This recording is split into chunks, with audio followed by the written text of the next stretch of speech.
Good morning, everyone. I'm Joaquin Esquivel, Chair of the State Water Resources Control Board. Today is Tuesday, November 2nd, and it is 9 a.m. and I'd like to call this meeting to order. I'll begin by introducing my fellow board colleagues. With me here today is Vice Chair Doreen Diadamo, Board Member Sean McGuire, Board Member Laurel Firestone, and Board Member Nicole Morgan. Joining us as well is our Executive Director, Eileen Sobek, our Chief Counsel, Michael Loffer, our two Chief Deputies, Eric Oppenheimer and Jonathan Bishop, and our Clerk of the Board is Janine Townsend, and assisting her today is Margie Argel and Courtney Tyler. As you can see, this meeting is being webcast and recorded. In order to comply with the various distancing requirements, and we do not have a physical meeting room today, as we have not had for nearly almost over a year and a half now. And you are either viewing us one of two ways. You are on our YouTube live stream or on the Cal EPA website. But if you intend to comment on any of the items today on our agenda, you need to be here on the Zoom platform with us. There are instructions on how to do so on our website, and there's a link at the top of the agenda. If you are having challenges or trouble with that, please do email comment letters at waterboards.ca.gov, and our Clerk of the Board will help you get onto the platform here with us. Once you're on here, your camera will be off, you'll be muted until your item is up and your moment to speak. And so just thank you for that patience. And this morning, we're actually not starting off with public forum, but today we have a presentation of Superior Accomplishment Awards. These awards are given to incredible staff and projects that our supervisors here nominate and then grant awards to. So it's a really great part of the work that we do here to be able to acknowledge our staff. And so with that, I believe we have 3 awards. And the first is going to be presented by Yvonne West, our head of the Office of Enforcement. Good morning, Ms. West. Good morning, Chair Esquivel, members of the board. It's a pleasure for me to be here today talking with you about this award, which we are giving to Stephanie Young. Stephanie Young is a senior WRC specialist with our office, and she is receiving this award for her excellent work in stormwater enforcement. I can say from firsthand experience that Stephanie is a pleasure to work with. She brings her expertise and her enthusiasm to every task, whether it is a complex question regarding how to calculate stormwater mandatory minimum penalties, or making sure that hundreds of notices get mailed to stormwater non-filers. She always seems to do these daunting tasks with a smile, and she makes others smile and laugh as well. Stephanie was nominated by Matthew Beflavin, the Investigation and Technical Assistance Section Manager in the Office of Enforcement. And Matthew would like to tell you a little bit more about the excellent work that Stephanie has done for us. Thanks, Yvonne. Yes, Stephanie started working at the water boards in late 2018, and she brought a lot of enthusiasm and a very strong work ethic to her new position. As a senior specialist, she has 2 main tasks. One is individual enforcement cases, where she investigates violations and prosecutes those. These are usually very complex cases and time-consuming.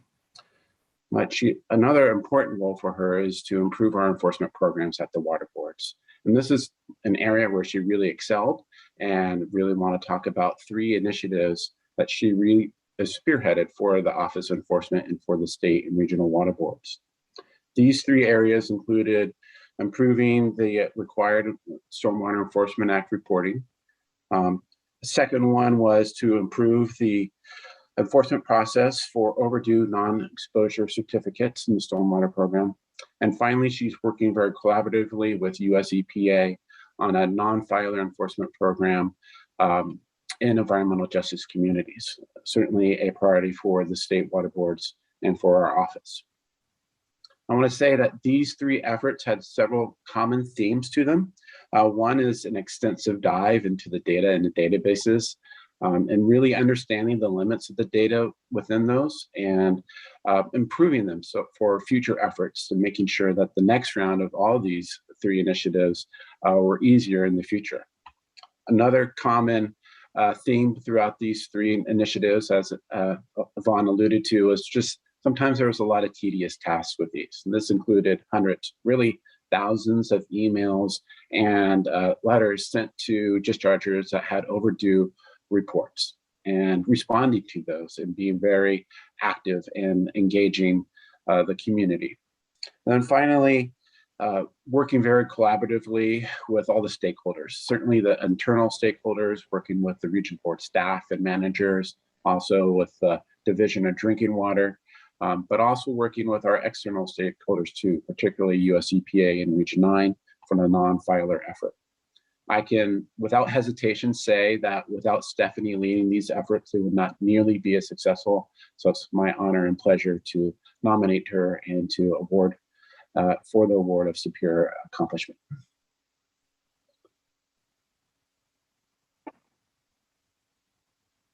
Congratulations, Stephanie. I don't know if she's able to make it here today with us. If so, she's invited to come off camera, but if not, just thank you incredibly. Just last week was participated in CASAC Conference, the California Association of Stormwater Qualified Engineers or Association. And so it was absolutely fantastic to once again be reminded of the critical work that is being done in the stormwater sector here. And importantly, making sure that it's a resource here in drought, but also in other times as well, where we're really maximizing these beneficial uses. And stormwater is sometimes something of an afterthought, certainly a bleeding edge when it comes to really, again, maximizing our usage of what are otherwise nuisance waters. And so really appreciate Stephanie's work here, and congratulations. Thank you. Stephanie's here with us, and she actually did a lot of background work for our presentation for that conference. So hopefully she can turn her camera on. But thank you. Great. Well, thank you, Stephanie, and really appreciate all the great work that you've done for us here. And I'll just say that Stephanie has unmuted herself. If she wants to say anything, she doesn't have a camera on today. Okay, fantastic. Oh, yes. Thank you very much, everyone. I truly appreciate the acknowledgement of all the work you described. It has been my deepest pleasure to work with all the wonderful people in the state and regional water board stormwater programs, as well as the great attorneys and people at the Office of Enforcement to make these things happen. I truly appreciate their trust in helping and accomplishing all these projects. So without them, I wouldn't be getting this award. So I thank all of them. It is just the beginning, and I look forward to our continued collaboration. Thank you, everybody. Hear, hear. Thank you, Stephanie. Really appreciate it. And thank you, Yvonne, and for the nomination and presentation here. Next, we have our Director of the Office of Research, Planning, and Performance, James Knockbauer, to present 2 additional awards. Good to see you, James. Thank you. Yes, good morning, Chair and board members. I really appreciate this opportunity to recognize on your behalf the people of the Office of Research, Planning, and Performance responsible for actually not 1, but 2 entire areas of board-wide importance, the training team and the emergency management program. So I'm going to first speak about the training team.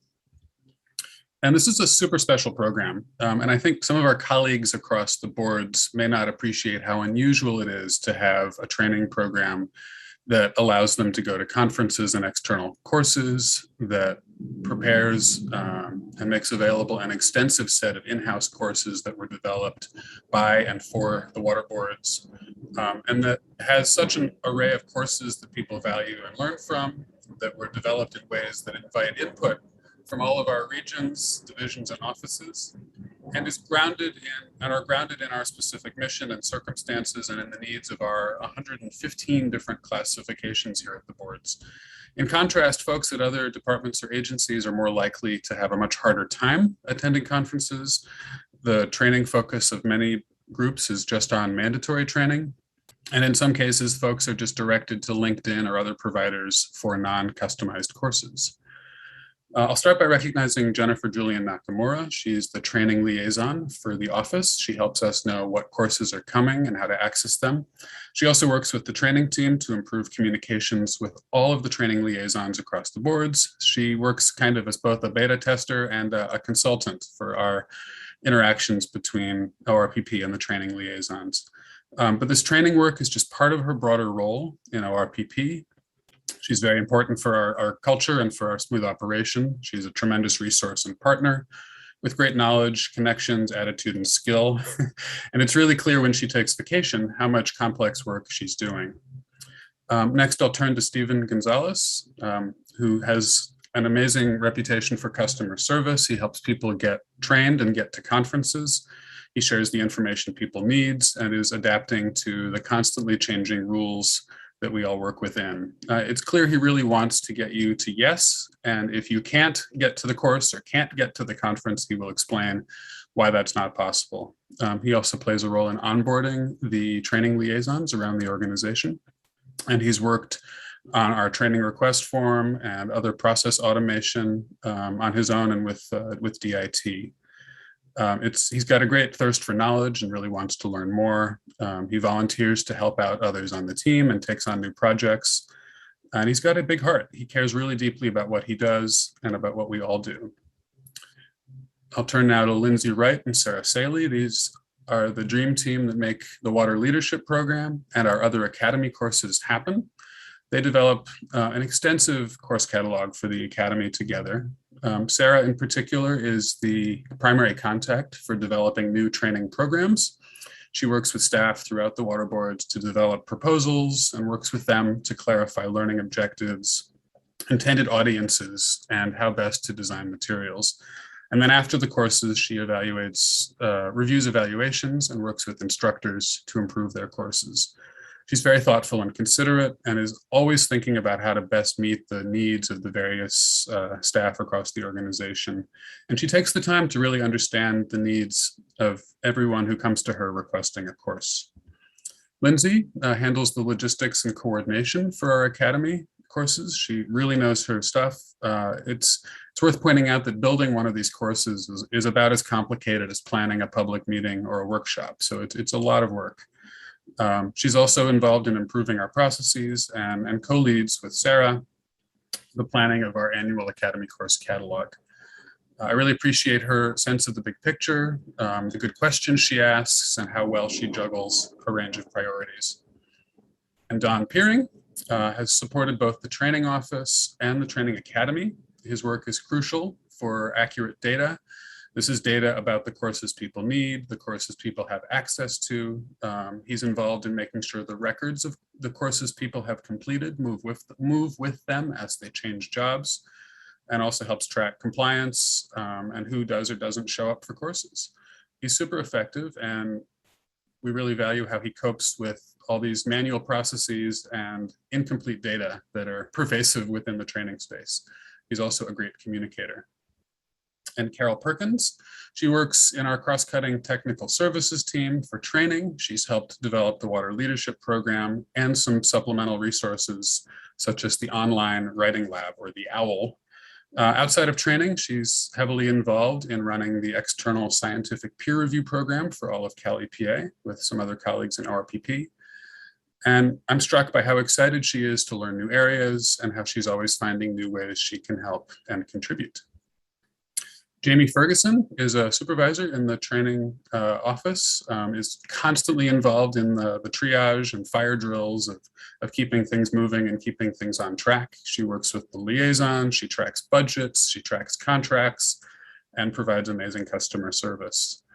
Beyond the clarity and expertise she brings, I really appreciate how she helps the team cope with change and makes people feel valued. And she always makes an effort to keep the team informed of the positive feedback she's hearing from around the boards. And Katie Landau, she's our team leader. She tracks the big picture to benefit the team. She's super knowledgeable about the organization and has great historical knowledge and connections that make things go well.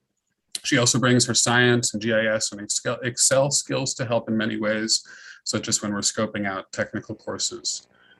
She supports and reassures the team. She confidently explains and delivers information, and she always explains how training fits into the big picture.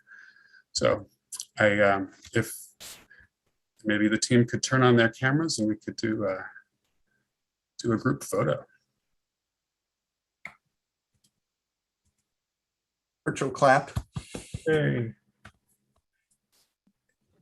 incredibly appreciative of the work that the Training Academy does. And will note that I know there's a number of board members, and myself included, who have taken advantage of the incredible courses at the Training Academy.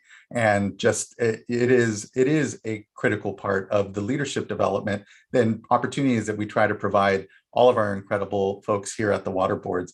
And just can't thank you enough. I know it takes a lot to make sure that these programs and new courses continue on. I think of R and some of the new programming languages that courses are being developed around, and incredibly just have to thank you for this great work. And anyone want to say a few things? By all means. Okay, hearing none, just want to thank you again then, and incredible work. Just thank you so much. Wonderful. And now I'll turn to our second amazing cross-cutting ORPP team, the Emergency Management Program. They've been dealing with COVID, with drought, with fires, with an oil spill, with lots of other spills, with an invasive species, with earthquakes. And they've played a huge role since the formation of this program in leadership across the organization and in capacity building. We've now got better networks of relationships, better support, better training, and a clearer sense of the bigger picture of emergency management. These efforts have improved our internal and external coordination over the entire life cycle of emergencies. Fires, for example, used to be a huge trouble to accommodate, and they're still really complicated and time-consuming, but the work is much more routine and much less disruptive. The Emergency Management Program is also setting a really high standard and inspiring other efforts. For example, they took ideas about using GIS data to Cali, PA, and that took off and is now part of a statewide initiative. I'll start with Amelia Gomez. She's worked on COVID with the PPE provision and logistics for that, for getting masks and things out to everybody. She's worked on coordination of the water board volunteers who have supported Cal Recycle's efforts at fire cleanup. She's done great work on reporting, including helping send daily reports to Cali, PA and Cal OES about the emergencies that may be happening that day. And this is vital. Communication is one of the most critical parts of emergency response. I really value how organized she is and how self-directed. She's a great problem solver and really takes the time to get up to speed on technical issues as needed. Next, I'll turn to Sean Richards. He works on drinking water topics. For example, helping drinking water systems communicate their needs to Cal OES. He helps us track boiled water notices and ensures that the service area boundaries we have for drinking water systems are useful and accurate. He's been our lead for the Fort Bragg mission task and has coordinated drought response calls on the Russian River with water rights. He's amazing at breaking down silos and being super diplomatic. I appreciate how he reduces the tension and stress in a lot of high stakes meetings. I'll turn now to Crystal Taylor, who's working on forest resilience and wildfires, and also a lot of the infrastructure we use for the whole program. Our SharePoint site, our WaterNet site, a document that explains the roles and responsibilities of the emergency management program in contrast with other parts of the water board. She also is a content expert who has got up to speed on 401 permits for the recent work on waivers and coordinates with water quality issues, for example, on the Feather River. With Sean, she works on GIS and resource sharing, including sharing data among BDOs and with Cal OES and others as needed. She's hugely responsive and has built some really strong relationships with regional board staff, and we can always rely on her to get the right people together to solve a problem. Victor Lopez has also worked on the management of our water board staff who have volunteered to support Cal Recycle. For drought, he's worked on water hauling, how to get the water where it's needed. And he's led and helped train on drought-related funding processes and options, which has been very helpful as we try to figure out a really complicated area. He works with wastewater as well, dealing with sewage overflows and being sure we have a good list of wastewater treatment plant contacts. His approach to work is highly adaptive, even as the work has shifted. He's really great at just jumping in and finding ways to help. Also really good with interagency coordination, reflecting some of his unique perspectives, having worked at CalRecycle and also at several programs within the Water Board. Mark Baer works on spill reports. These are real-time updates that need to be understood and routed. The oil spill and invasive species, backup on supporting the staff who are supporting CalRecycle, working on the emergency management programs, training and development efforts, and wildfire. He's able to do all this because he's got 20 years experience in this area. We can say with confidence he's seen it all, but he has great suggestions and is really great under stress, and he helps other people focus. And finally, I'll turn to Sarah Rees, our supervisor, played an early and founding role in the program along with Katie Landau, moved into the program when it was formed and is now leading it.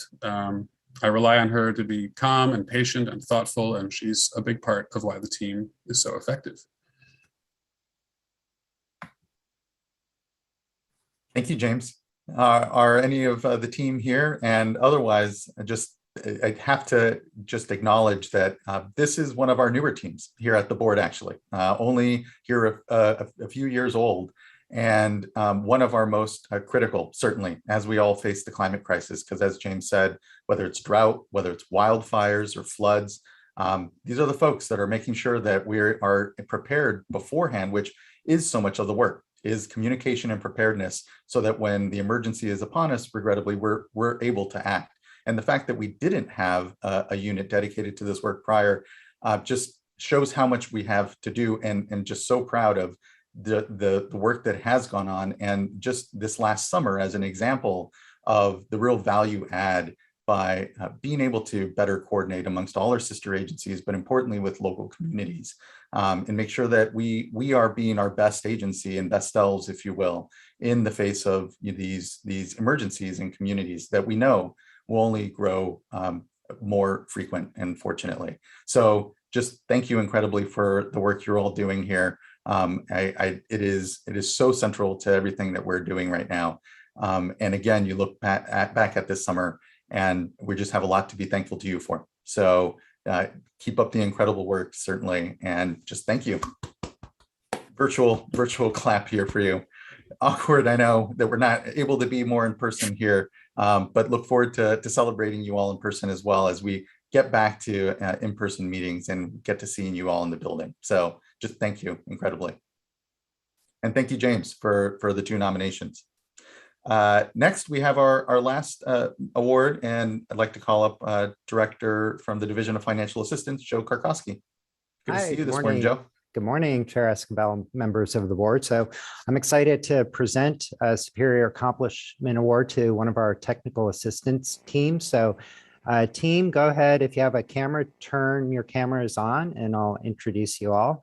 So leading is Kim Din. Hi, Kim. So she's the senior engineer in charge. And then we have David Chan, Emma Blankenship, Ibiang Rivera, and Zoe Wu. So for those in the audience who don't know what technical assistance is, they help out small disadvantaged communities with their various water projects. So we focus a lot on drinking water, but also wastewater, and we have stormwater and groundwater TA as well. So that can go from income surveys, which are done to see if a community qualifies for grant funding if they're economically disadvantaged, to full planning and design. And they work a lot on consolidations, community engagement, legal services, those sorts of things, oftentimes coordinating amongst a variety of TA providers to help a given community. They work a lot, collaborate a lot with our Division of Drinking Water on water projects, the regional boards and other agencies. So there's a lot of work that goes into it, even though, our TA providers are carrying out the actual planning and design. So this year, as like with a lot of folks, is super challenging doing a lot of this remotely. And they not only did their core work really well, so had over 200 technical assistance work plans that they reviewed and we approved, including 34 that were full planning work plans. And For those of you who don't know, we usually have done planning agreements, which can take a long time. And these planning work plans, we do the same work, same consulting firms help out engineering firms, but it's much more streamlined. So in addition to introducing that process and moving it along, they developed a new backup generator program. So as you know, with the wildfires, there are a lot of public safety power shutoffs, and we have a lot of small water systems that don't have backup power, and that can lead to a water outage. So they've stood up that program really quickly. We're executing those agreements. Took a lot of coordination with DDW, doing some great analysis to figure out where the highest risk water systems were. So we're hoping to, it's really kind of a pilot effort. We're hoping to help out about 40 systems through that program. The other thing, you'll hear about it later, the arrearages program. So even though DDW and our cleanup fund staff are kind of leading the charge there, the TA group stepped up, working with our TA providers to help small systems who, of course, are very confused by what all that means, the whole arrearages program. And so stepped up to develop work plans, established a budget, tasks to help out those systems with the application and responding to the survey and all of that work that goes into the arrearages program. The other things they've done, they're working a lot on streamlining. So developed some new guidelines for determining median household income and income surveys. That was part of this team, and other parts of our team in DFA were working on that. So helping that process move a lot more smoothly, because that can be kind of a barrier to our decision making if we don't know what the economic status of a community is. They've also, they're noticing that sometimes applications weren't being done quite completely and thoroughly enough. Even with some of those TA providers we've worked with a lot.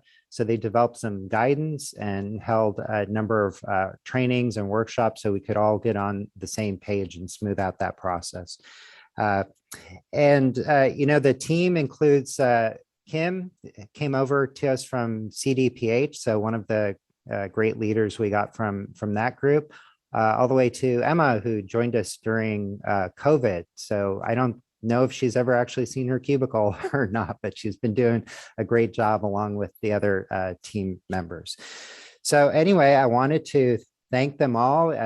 We all, I think board members, executive management, myself, we are beneficiaries of all the hard work that they do. And so any credit or acclaim we get is reflected from that great work, awesome work that they've been able to do along with our various partners. So thank you very much, team. And Kim, I don't know, did you want to say a few words? Yes, I can. Thank you, Joe, and thank you, board members. Today, actually, I want to thank my staff for all of their hard work that they have been carrying out for the last year and a half, especially during COVID. They have the heavy workload, as everybody knows, the needs for drinking water, safe drinking water, and affordable drinking water is great. And with the heavy workload, they still continue discussing ways to improve the technical assistance program, to streamline, to make things move faster and align with the regular funding and board members and the division's goals. The next thing I want to do is thanks our management for supporting the program, for supporting our day-to-day work, and recognize our efforts to help disadvantaged communities addressing their drinking water issues. Mostly that's where the needs are the greatest.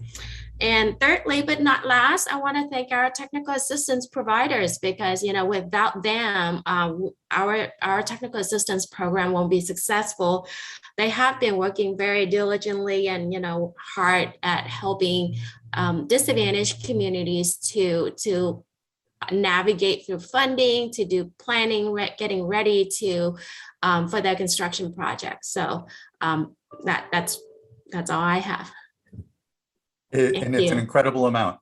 Just thank you, Kim, for your great leadership and your teams here, and Joe for nominating and acknowledging the team here, and all everyone here that has presented today, but all of our staff. It has been a difficult time here. This remote work has its challenges, and as Joe pointed out, with Emma here even, and I know many other colleagues that were hired here at the board during COVID haven't really had the benefit of real, face-to-face teamwork. And again, it has been a challenging time with COVID, but then also drought and the other emergencies that we're experiencing. And that is felt in communities, and particularly small systems in our communities throughout the state. So your work is so incredibly important, and just want to acknowledge, and so thankful we have a moment to acknowledge your day-to-day commitment to all of this. As Joe said, we're here beneficiaries of the hard work that you put in day to day, and truly here as an institution, it's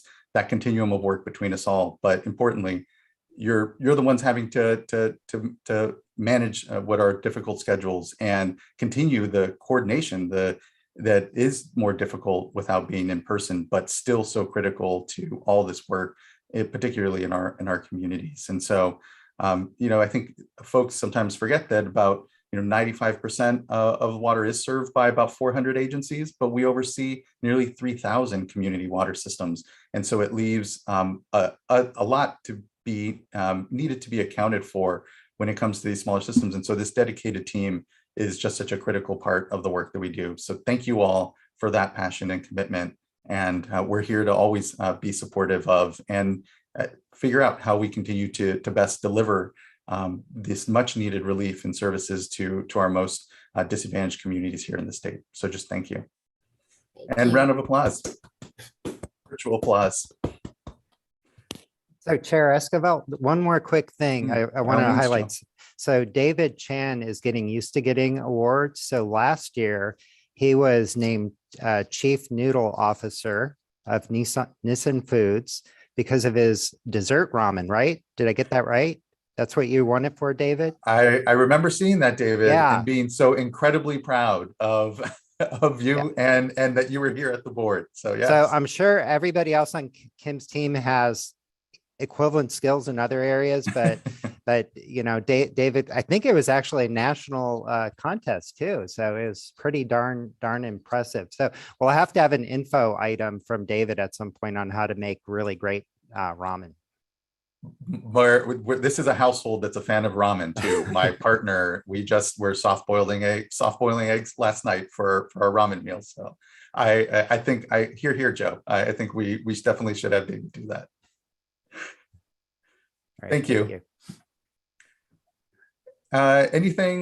Anyone would like to say anything further? By all means. Okay.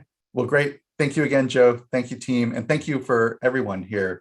Again, it is not lost on me just how incredibly difficult a time it can be right now. And the fact that the board has continued its core missions and work and advanced it in this time is not lost on me. It's been because of the dedication of you all out there. So thank you. And thank you everyone for the time here to allow us to present these awards. It means a lot. Okay. With that, we can then move on to public forum. I believe we have 2 speakers for public forum, and our first speaker, I believe, is Ignacio Dayurit.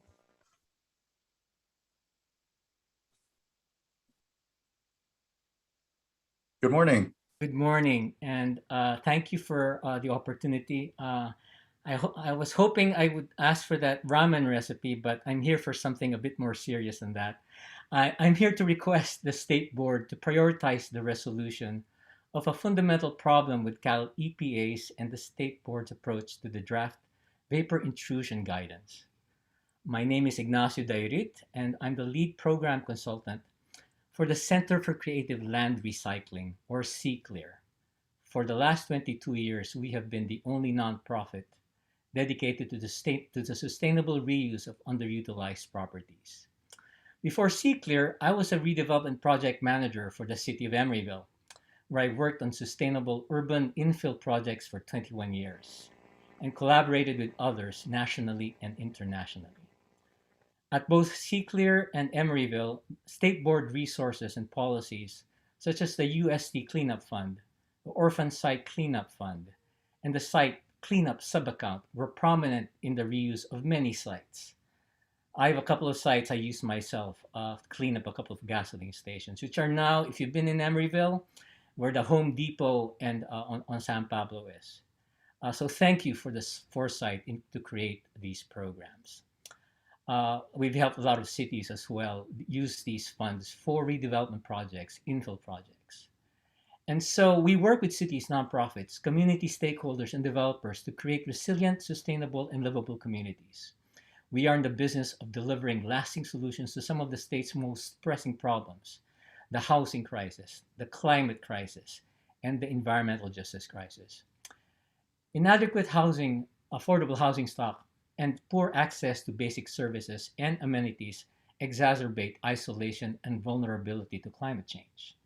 The lack of affordable housing in California's urban centers creates sprawl by forcing more workers to become commuters, and will make it impossible to attain California's 2030 and 2045 emissions reductions goals. So the solution is straightforward: build more housing, build it close to transit, build amenities, and build it now. So why am I telling the state board members this, you might ask? Well, because in California, infill sites are only available as a consequence of their impaired environmental condition, such as Emeryville.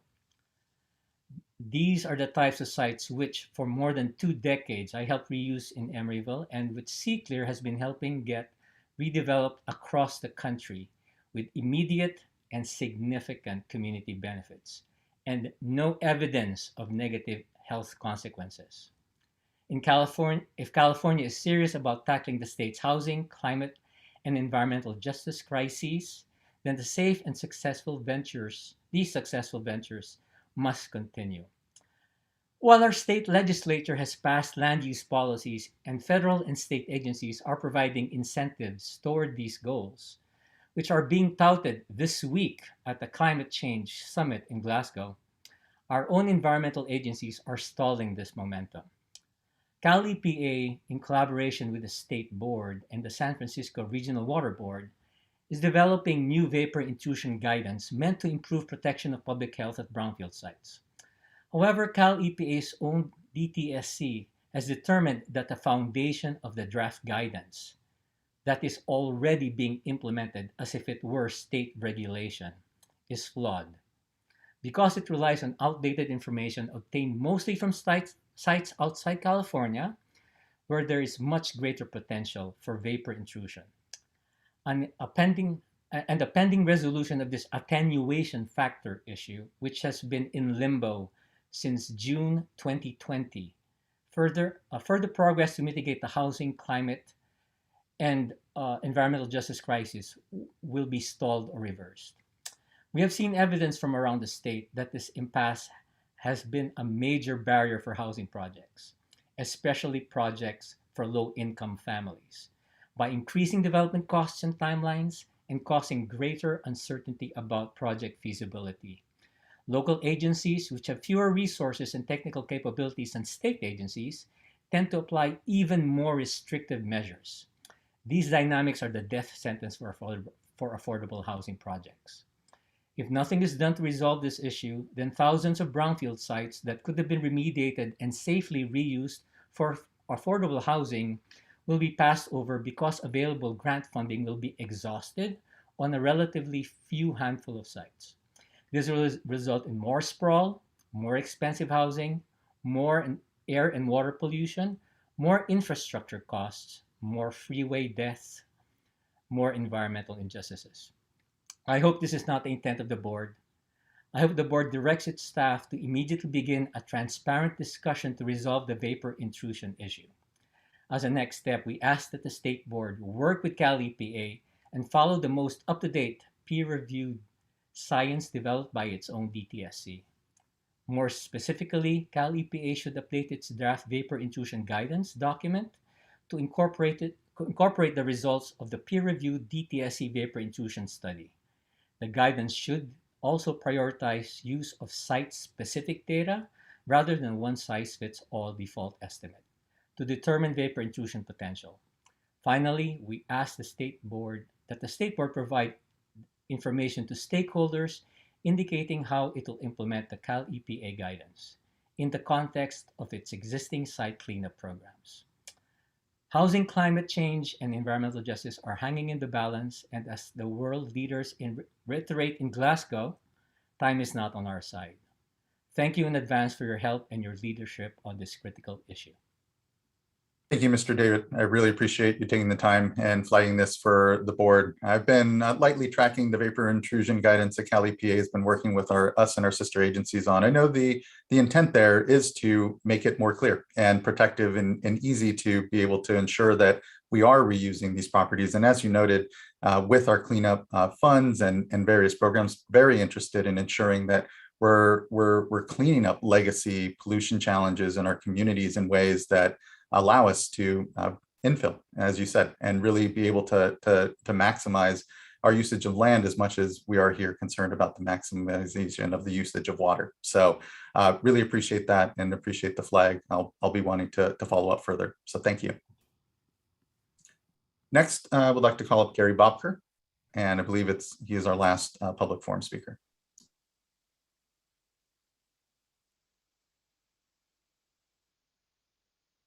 Great. Thank you, Mr. Chairman, Good morning. members of the board. Nice to see you all, even if only virtually. My name is Gary Bopper. I'm the program director at the Bay Institute.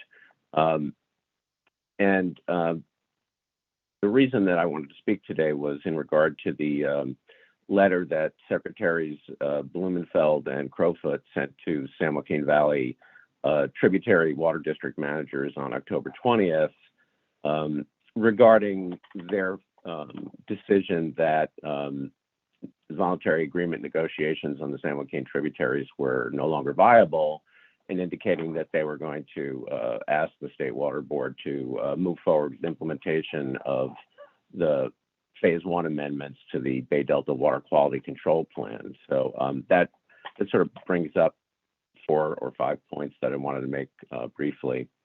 The first is just to express our appreciation to the secretaries for what must have been a difficult decision to reorient their efforts based on the lack of progress. And we support the recommendation that the board move forward with implementing the San Joaquin inflow and Southern Delta objectives that you adopted in December 2018, and would ask that you place on your agenda at the earliest possible convenience public discussion of the steps that you would take to do that. However, we are concerned about the board's failure to move forward on completing Phase 2 of the update of the Bay Delta Water Quality Control Plan in the 3 years since you amended it to adopt the Phase 1 water quality objectives. And that brings up a couple of other points. The secretaries indicated that they would continue to pursue voluntary agreement negotiations with the Sacramento Basin and Delta export interests. We all wish them the best of luck on that. But that should not be a reason to preclude the board moving forward with efforts to complete Phase 2 of the Water Quality Control Plan update. Clearly, negotiations and regulatory action by the board can proceed on dual tracks. It's clear because in the letter I'm referring to, they were referring to negotiations that occurred for nearly 3 years after this board amended the Water Quality Control Plan. So there's absolutely no reason to defer movement on Phase 1 because of negotiations that are occurring between the state and those parties. So in a related point, whatever good faith efforts occur between the state and Sacramento Basin and Delta export interests, we all know that there is no guarantee that those good faith efforts will lead to either a negotiated agreement or an agreement that is sufficient to meet the board's purposes. In December of 2018, Directors Bonham and Nemes came before this board, described agreement in concept between the state and San Joaquin tributary interests on voluntary agreement, and predicted that in early 2019, they'd have a package to bring to you. Well, nearly 3 years later, that's obviously not the case. So, you know, hope for the best, but plan for the worst. So I think that, again, it's the responsible and smart thing to do to complete phase 2. And if there is a successful negotiated agreement that meets your needs, then obviously you can address it at that time. And I have shown that your regulatory actions generally allow for inclusion of appropriate agreements. You know, the final point I want to make here is that whatever the status of voluntary agreement negotiations, that the board has a responsibility. The State Water Board has acknowledged that fish and wildlife beneficial uses are not being adequately protected by the current objectives in the Water Quality Control Plan. That's on you. You have a responsibility to do something about that. And in order to make sure that those fish and wildlife beneficial uses are not being degraded or extinguished, which is a real possibility, then you need to complete phase 2 at the earliest possible time. You've had 3 years since the amendments to phase 1 to do that, and the progress has simply not been really acceptable. So I urge you to take steps to complete phase 2, and I ask you to place on the agenda for public discussion what steps are necessary to achieve that at the earliest possible time. So I'll end there. Thank you for the time, and again, good to see you all. Thank you for your time, Gary, and good to hear you, and appreciate your comments this morning. Thank you. With that, I think we are done with public forum, and we can enter into board business. And I think the first item of business is board meeting minutes from the previous board meeting.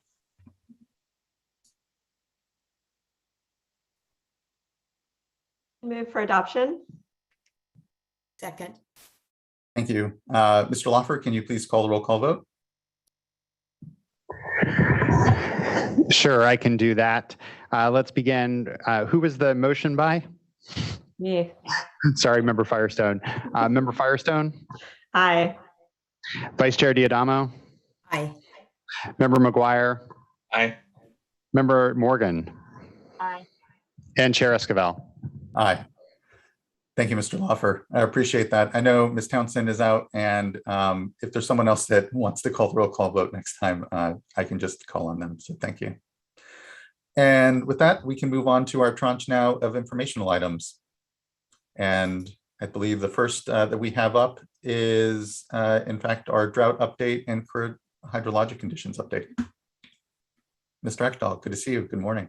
Good morning, Chair Esquivel and members of the board. Let's see, I think we have a presentation and we'll largely kick things off once we get the presentation up by turning it over to staff from the U.S. Bureau of Reclamation and Department of Water Resources. So if we go to the next slide.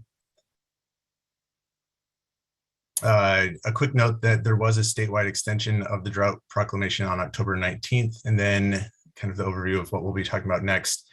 We'll do the watershed specific updates and then talk a little bit about drinking water and Division of Financial Assistance. And so we'll start with the Bay Delta, and I believe with that, hand it off to our colleagues at USBR and DWR, who I believe should be online.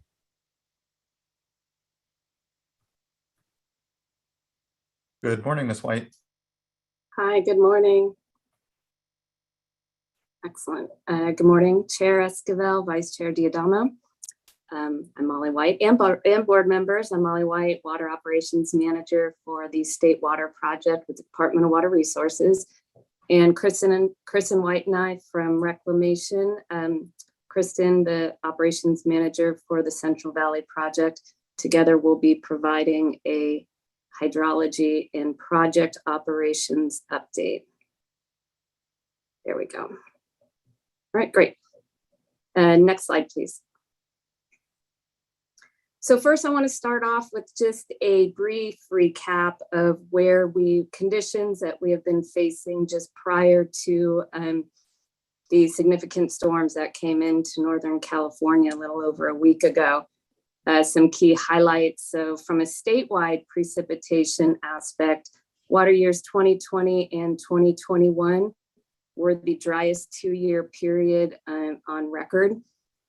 We were facing extreme soil moisture in the watersheds. Delta salinity conditions were slightly elevated. The State Water Project and Central Valley Project were at minimum exports, and there was partial closure of the Delta Cross Channel gates for Rio Vista flow requirements under D1641. Next slide. But then we had these great storms that came in a little over a week ago. The graphic there to the left is the 7-day observed precipitation totals from October 18th through October 25th. So the pink is about 10 inches or so. So we did see quite a bit of rain on the North Coast and Northern Sierras. And then down in the valley, the yellow, about 4.5 inches or so across the valley. The storms themselves didn't extend too much into Southern California, as that purple is really just a trace amounts down into Southern California. But then if we look over at the slide to the graphic to the right is a 24-hour precip. And on Sunday, the 24th of October. And that's when we really saw the big storm come in and really pack a punch as far as for precipitation totals and so forth. Again, majority of the rain for that 7-day period did fall on that one day. And there again, we saw some locations and gauges in the Feather River up to 10 inches in that 24-hour period. So definitely a welcome throughout the whole Sierra to see that rain come in. And next slide, please. So here's some fun facts that were put out by the National Weather Service. The slide there, the 1 year versus the 1 day. So there on the left is water year 2021, and it shows the total precip that fell over the course of the entire water year in comparison to the 24-hour period that we saw at certain locations throughout the valley. So for example, or in Northern California. So for example, they're at SAC Airport in 24 hours, they received nearly 82% of the rainfall of what was received in the entire water year. Blue Canyon, about 32%, Oroville, about 52%, just in that 1 day period of time. And then the graphic to the right just highlights some of the all-time records, 24-hour records that we saw on that date. So downtown Sacramento, SAC Airport, and then Blue Canyon, which is 10.4 inches of rainfall in that period. So next slide, please. So as far as the post-storm, as I mentioned, we've had very dry antecedent conditions in our watersheds. There was reservoir storage gains throughout the system, but the runoff itself was limited just because of those dry soils and so forth throughout the system. Lake Oroville did see a decent increase of inflow. So just over the past week or so, we have received about 180,000 acre feet of storage gained in the reservoir in about 30 feet. So that's great. And Kristen will talk a little bit more about the storage conditions and so forth post these storms. Again, we had the soil moisture deficit. It's greatly improved. from those storms. However, if we do see dry patterns, a shift back to dry patterns, we may lose some of that soil moisture that was gained. But right now, forecasts, at least in the next 6 days, we still have some unsettled weather out there and looking to see at least maybe an inch or two throughout northern Sierra. And then we are in the process of decreasing our reservoir releases because of these storm events that we've seen. For Oroville, we expect to be down to minimum releases to conserve storage in the next few days. Delta conditions have vastly improved, and with that, both projects have been able to increase exports to maximum to take it to increase southern storage in San Luis Reservoir. And next slide, we'll kick it off to Kristen. Great, thanks Molly, and thanks to the board members for having us here. It's so much more pleasant to talk to you when there's precipitation to talk about. Okay, so we have our 8th station index, which is what captured the majority of the rain from that recent storm event. You can see that sharp vertical line there in the 3rd week of October. That's representing the storm that Molly just talked about. This graph was from a few days ago. As of today, it's 13.3 inches for the 8th station index. You may not think there's a huge difference between 12.6 and 13.3, but it does put us above that 2017 line. So technically, as of today, we have more more rain in the 8th station index than we had at this same time in 2017, our wettest year on record. So that's something exciting. Unfortunately, October is really not a predictor of the rest of the year, and we've certainly had above average Octobers that were followed by years that turned out to be critical. So it's exciting, but not predictive. Next slide. All right, this is just going through the other parts of the system.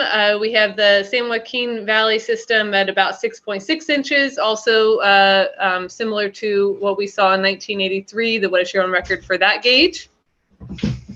Next slide. And then finally in the Tulare Basin, 2.6, which is low, but still above average for that area. As Molly mentioned, most of that area did not receive significant precipitation from the October 24th storm. Next slide. So it's really exciting to see that rainfall. However, unfortunately, this doesn't change our reservoir conditions back into a good spot. It definitely improves them from where they were, but they're still mostly well below average. You can see, and we'll go through the actual storages at each reservoir in a minute, but you can see Shasta and Trinity are still in the 40s. Oroville just bumping up into the 50% of average, which is pretty big considering they were at their lowest reservoir storage in history.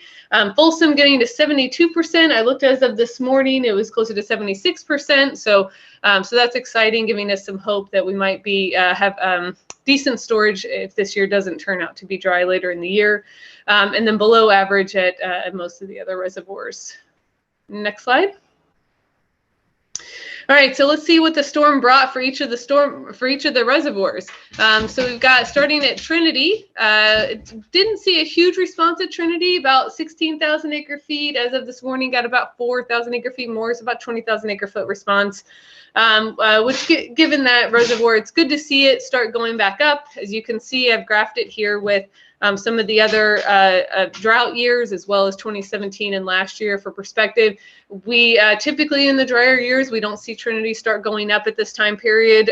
We don't see it start going up until some of the bigger winter storms. So it's exciting to see it turn around, and we'll see similar results at some of the other reservoirs. Next slide. This is, and then so moving to Shasta, similar story, did not see a huge response here. It's about 35,000 acre feet storage gain. We're pretty similar to that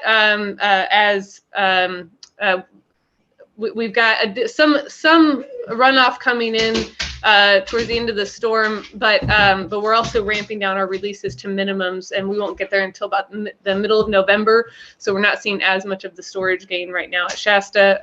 And the storm is really more focused on Oroville and Folsom or American River and Feather River watersheds. So that's where we saw the biggest bump.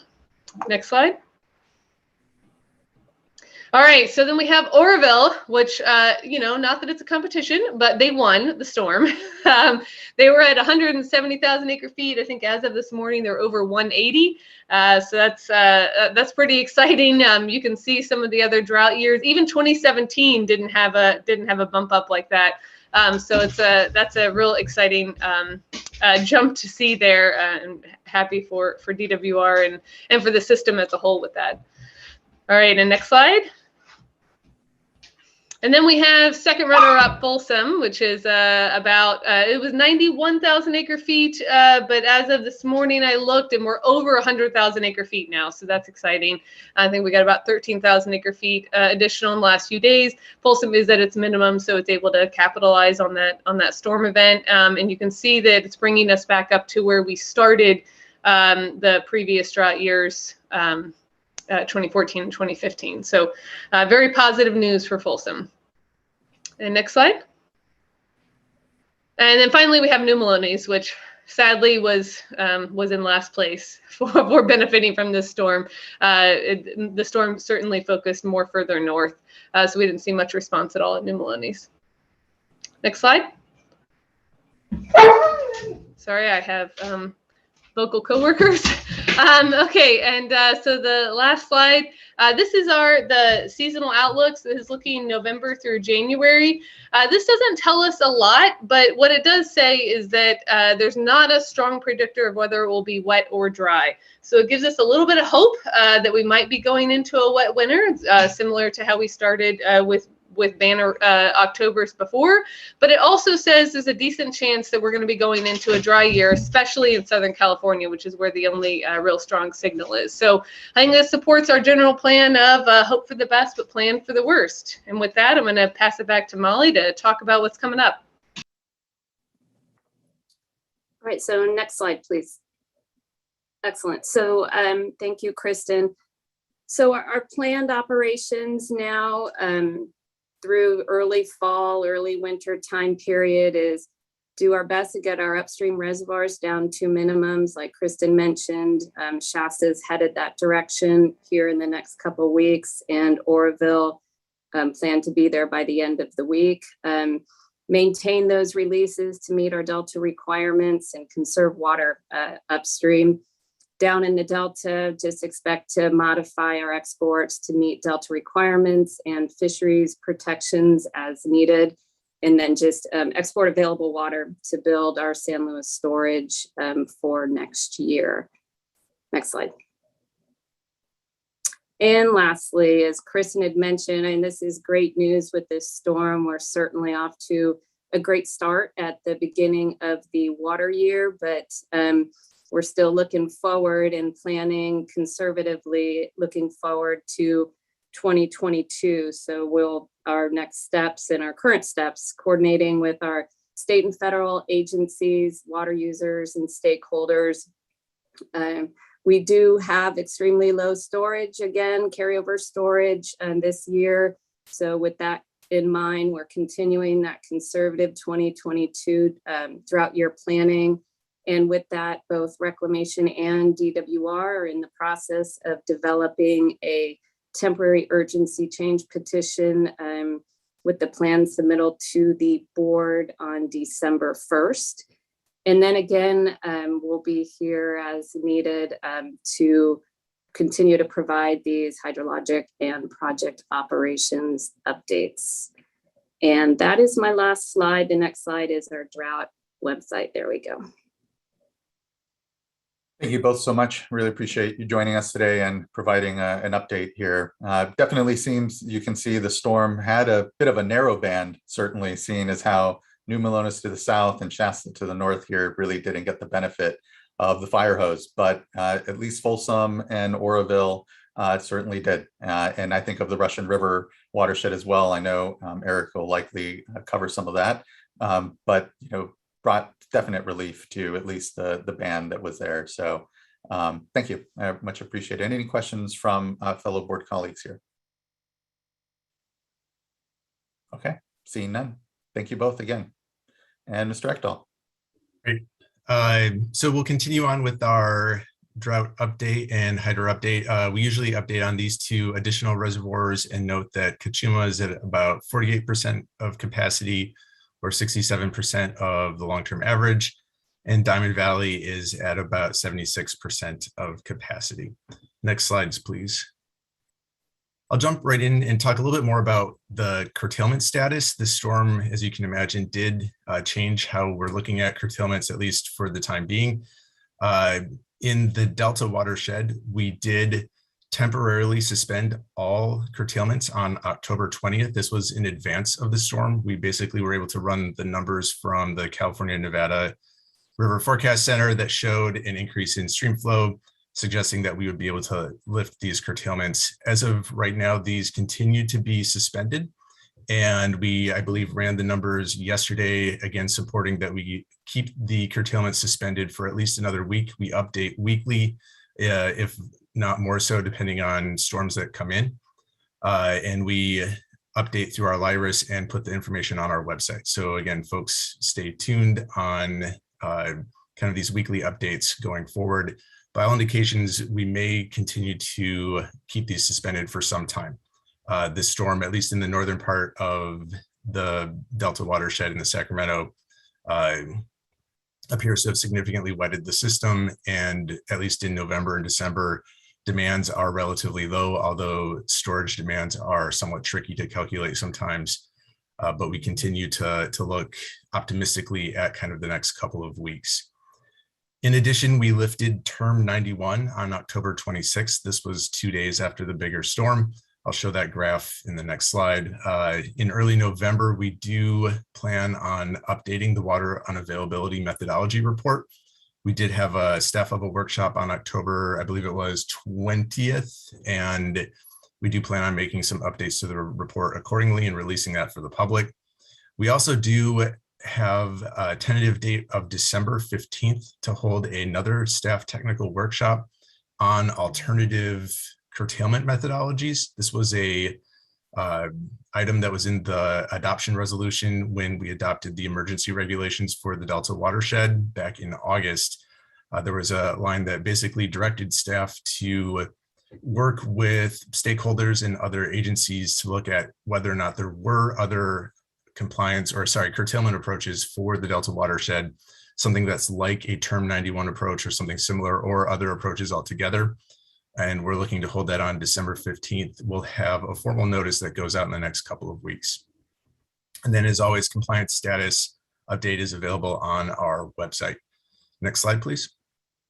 Just quickly, Mr. Echdal, I just want to thank the great work I know folks are doing almost on a daily basis and running the model, taking the forecast data from the California, Nevada Forecast Center and incorporating it and figuring out, are we able to lift curtailment? Can we, and do so even beforehand off of projected inflows? So just want to note that work going on and just thank folks for being so just on top of it. A huge thanks to staff, Connie Mitterhofer and her team, for continuing to kind of oversee this effort. It is a lot of work and kind of daily updates and check-ins, and so huge appreciation for those staff as well. This is the Term 91 graph. You can see right now that dark blue line towards the left side. That dip down is basically the outcome of the storm, where we went from supplemental project releases to excess water in the system. We're watching and seeing whether or not Term 91 remains in effect. There can sometimes be a pretty sharp recession in terms of overall stream flow, and I'll show some slides for the Russian River in a bit that illustrate that. So for now, Term 91 looks like it's not in effect, and it may remain that way for some time, but we do need to keep watching it, just like the curtailments, to see if conditions trend drier and what the outcomes of that are. Next slide, please. A quick update on Mill and Deer Creeks. Curtailment drought minimum flow requirements became effective on October 15th, and minimum passage flows were achieved shortly or almost immediately thereafter. So we've seen 50 cubic feet per second on both Mill and Deer Creek since October 15th. CDFW was out there and did document adult steelhead and fall run Chinook entering both creeks soon after passage flows were attained. A quick update on that bullet immediately above. We did observe apparently yesterday flows below 50 CFS. And so we're taking some steps to try and bring those back up to make sure that we're maintaining the 50 or the minimum in-stream flows going forward. And as of a couple of days ago, we had 9 out of 22 entities that had completed their online certification forms. Next slide, please. A little bit more on the Russian River. As of right now, 88% of right holders who have received a curtailment order have completed the response surveys. I'll show a slide in a little bit when we talk about enforcement about what that is in terms of volume. There was a request at the last drought update to show you what does response mean in terms of volume. Sometimes the numbers are hard to parse out, and we'll talk about that in a moment. We have in the Russian River 96 certifications submitted about health and human safety, 22 petitions. We've reviewed, I think, almost all of those petitions. We maybe have about 5 left that we haven't gotten to yet. About 450 notices of violations were issued and over 80 inspections. And again, that kind of interactive response tracker is available on our website. Next slide, please. What did the storm do in the Russian River? This is kind of a sequential or almost in hydrologic order response based on some of the stream gauges in the Russian River. The red dot is highest up in the watershed closest to Lake Mendocino. The kind of teal blue dot is Healdsburg down at the lowest part of the upper Russian River watershed. We saw prior to the storm flows about 40 to 50 cubic feet per second. But during the peak of the storm on October 24th, flows ranging 9,000 up by Lake Mendocino, all the way up to 17,000, almost 18,000 at Healdsburg.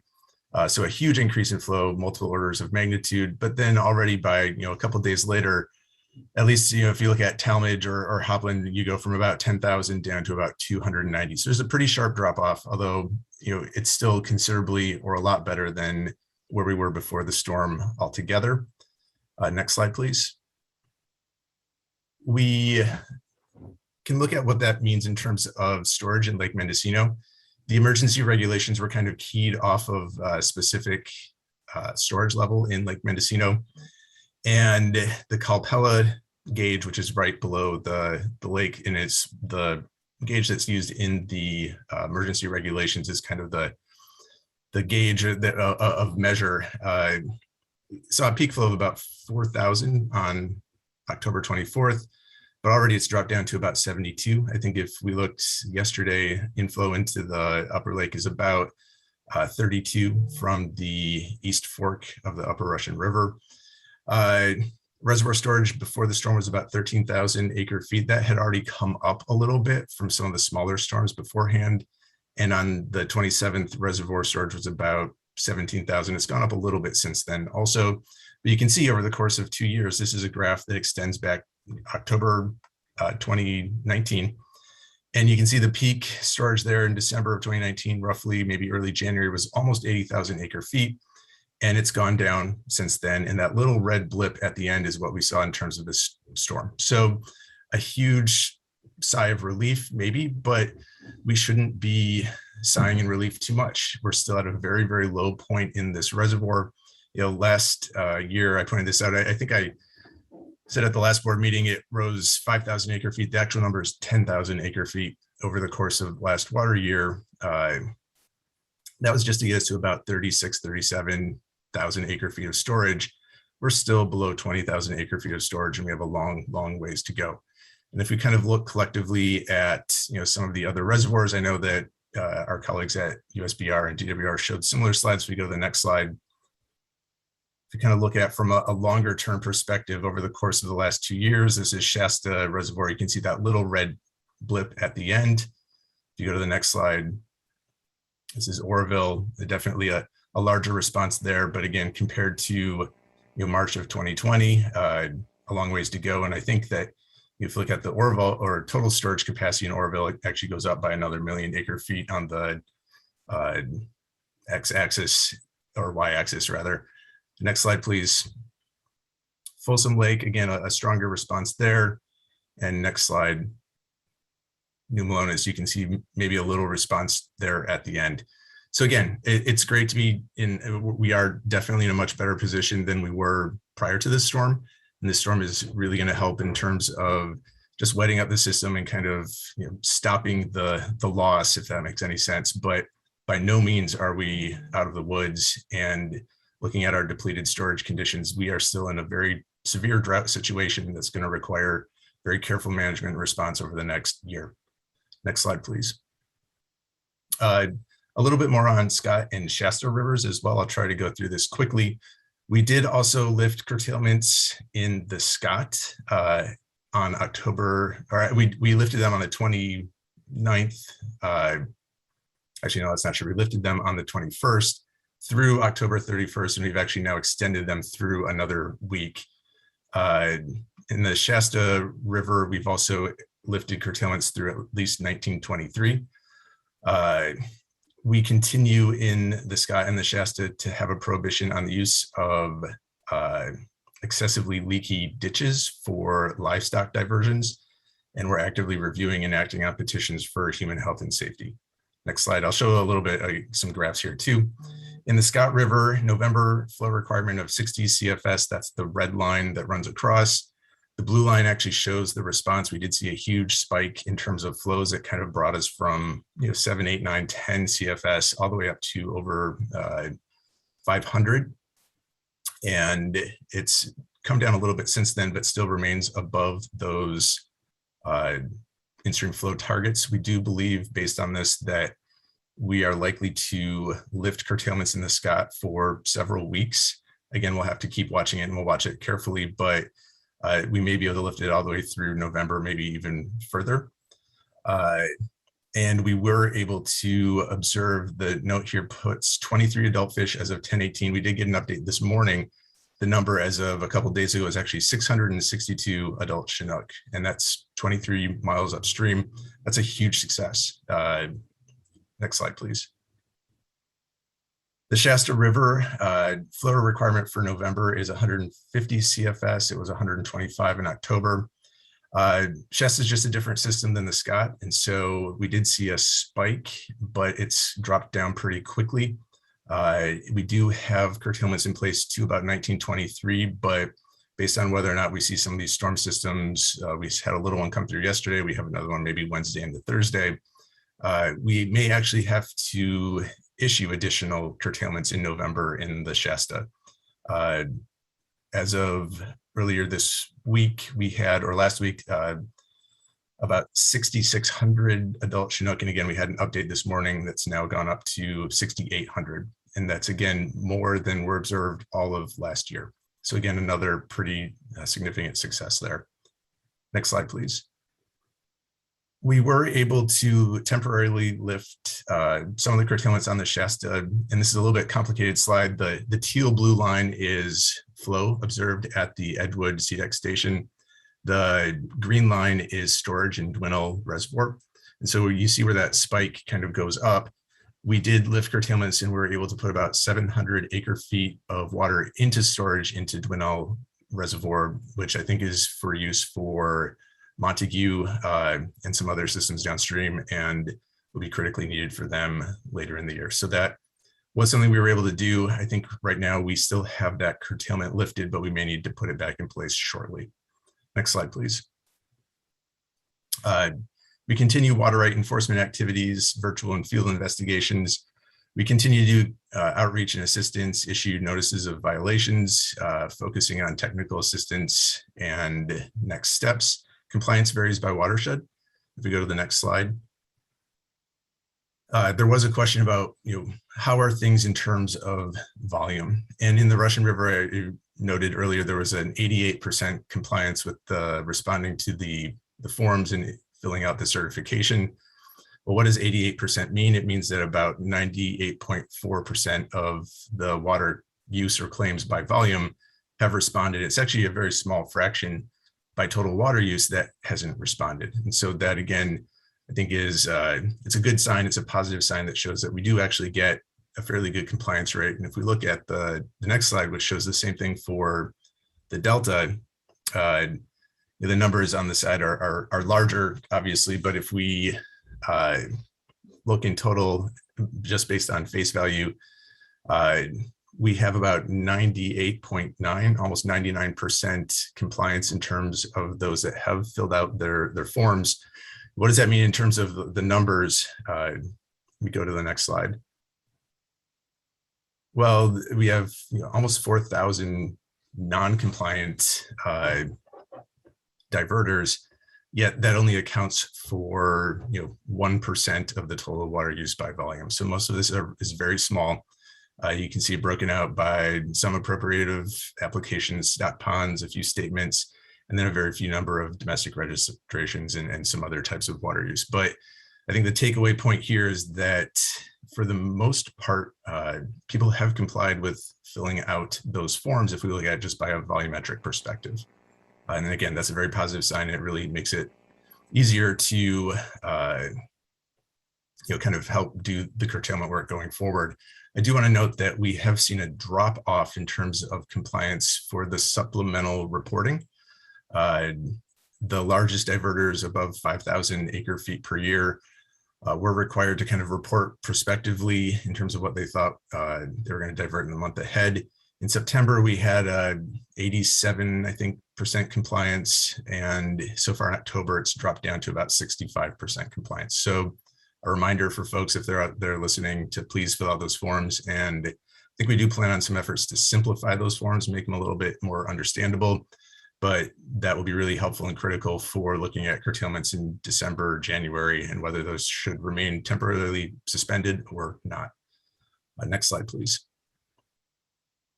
And so again, our typical information pages, a reminder to sign up for the LIRIS lists. And I think with that, I will turn it over to Division of Drinking Water, unless there are questions here.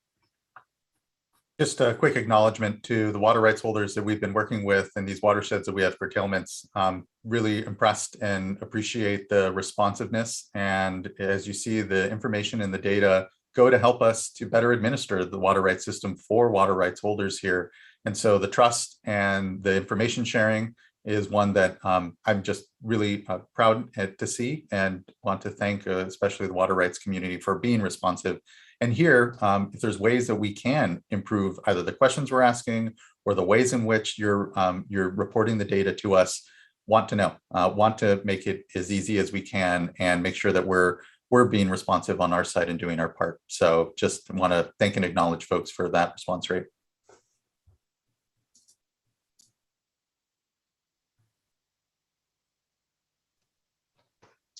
Hi, everybody.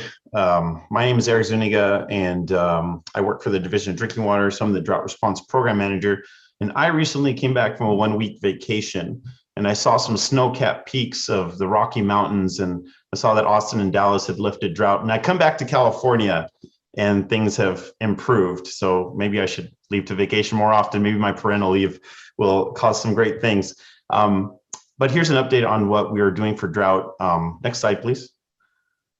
So first of all, there's not a lot of change from the numbers from 2 weeks ago. So instead of redisplaying some of the same information that we had, I wanted to highlight 2 areas of interest that I really wanted to focus on and what their status is after the recent rains.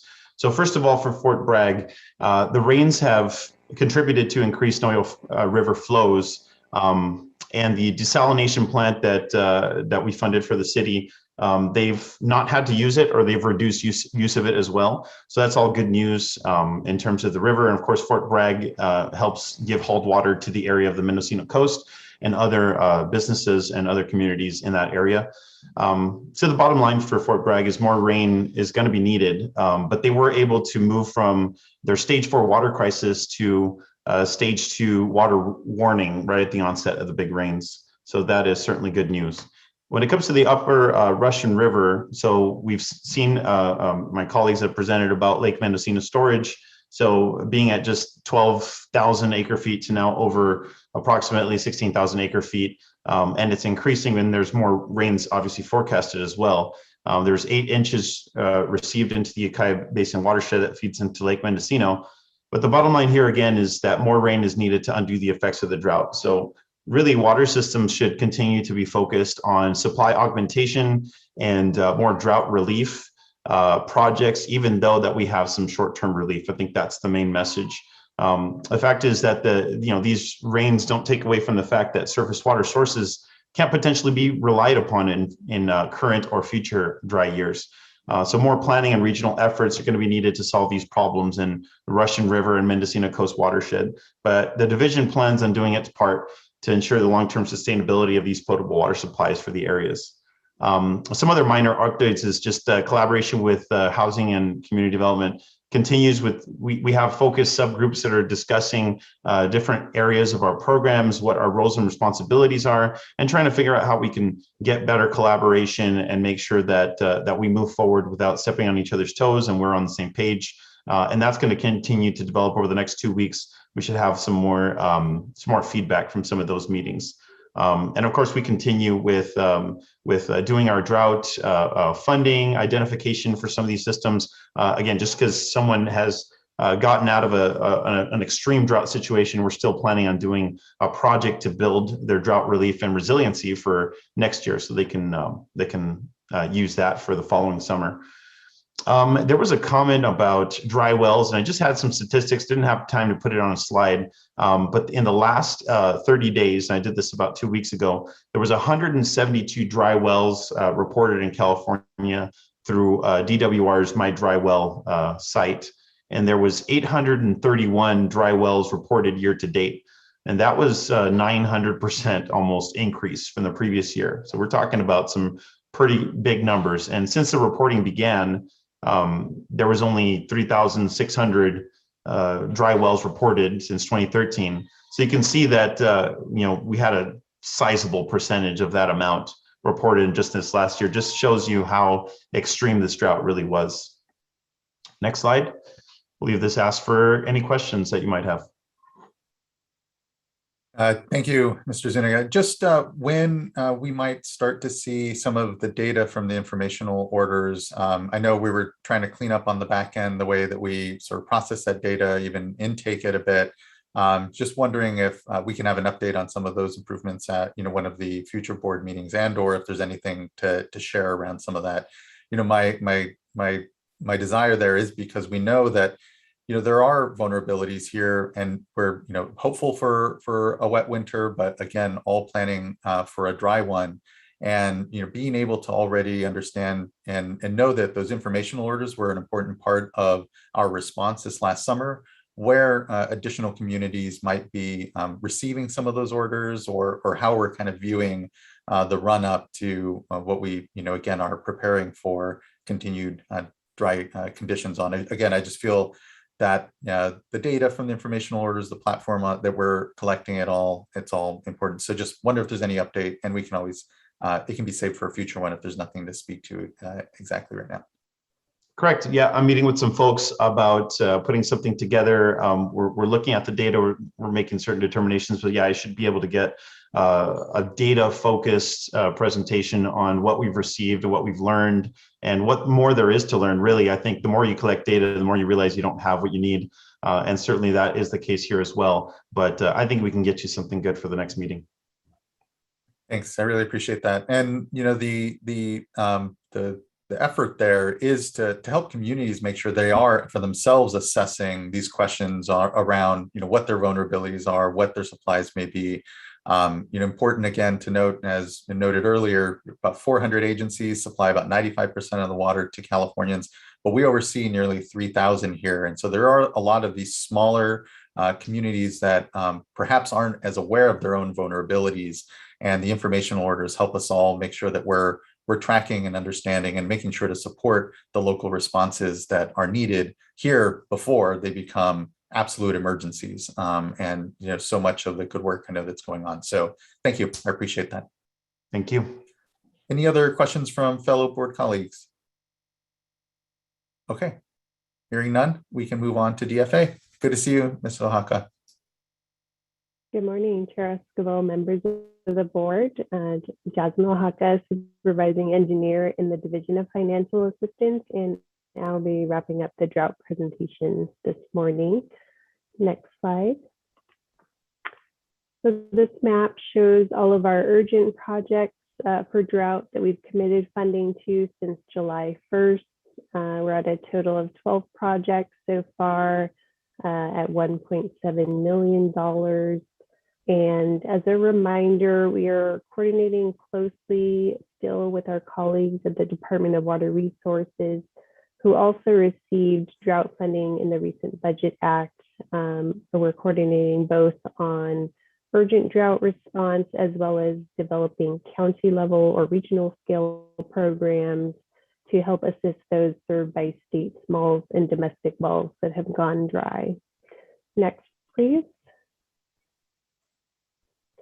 This map shows the State Water Board funded existing regional or statewide programs that could help with drought response. Many of these were set up in the previous drought a couple years back, and they're for services such as well repairs and replacements or the provision of bottled water or hauled water. There's still over $26 million available in these programs. Next, please. And taking a closer look at our programs administered by the self-help enterprises within their 8-county service area in the Central Valley, there are a number of services offered through these programs to assist with drought response. 2 of them in particular I want to call out are the dry well tanks and hauled water program and the household private well assistance program.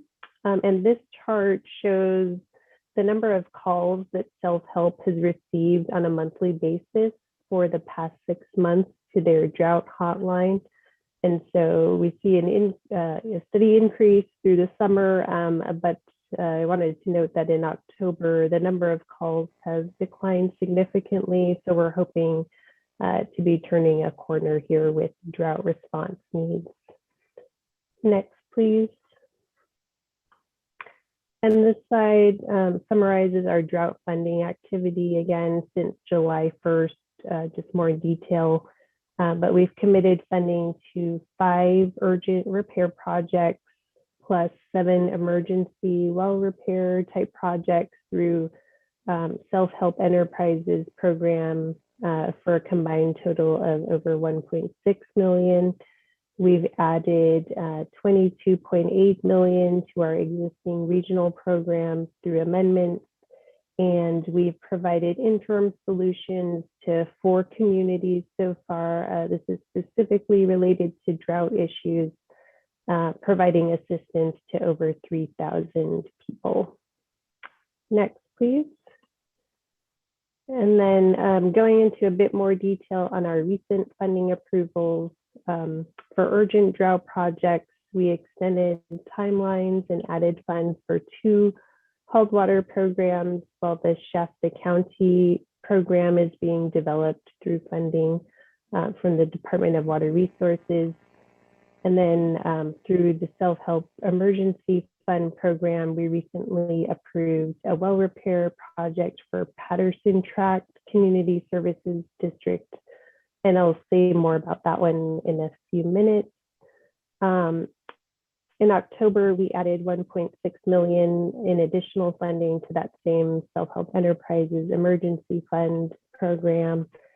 And then for the county program development between the State Water Board and DWR, we're in discussions with 15 interested counties. And then I just wanted to note that the State Water Board is currently working closely with Santa Cruz and San Bernardino counties to develop programs there.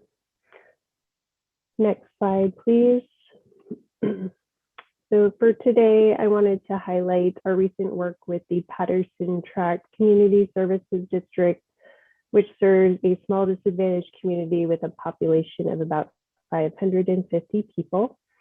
Back on September 30th, the CSD observed a substantial amount of sand in their water supply after a fire hydrant in the community was damaged. Their system's 2 wells were inspected, and they found that the east well's casing had been damaged.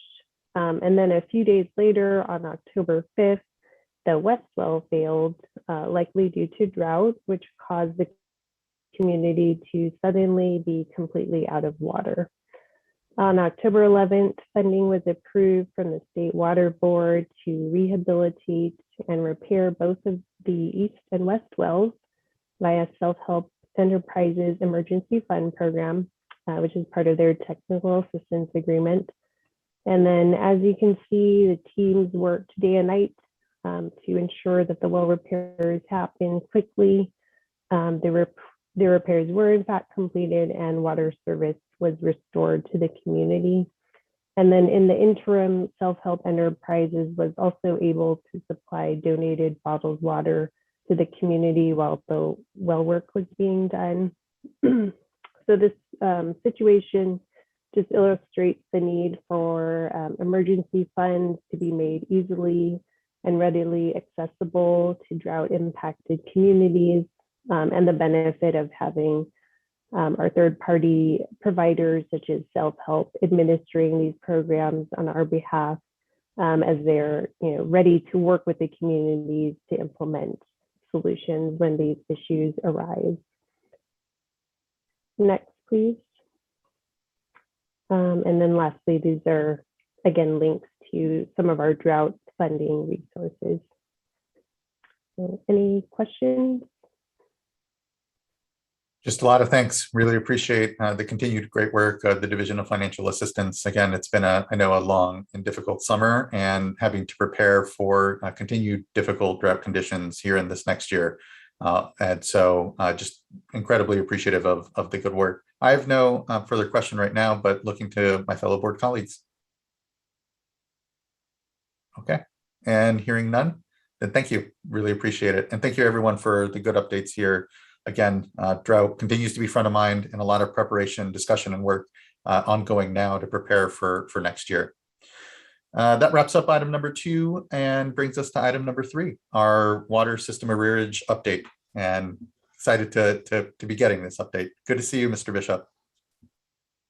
Good morning, Chair Escobar and board members. I wanted to take a minute before we jump into this item to just emphasize that 6 months ago, this was a concept.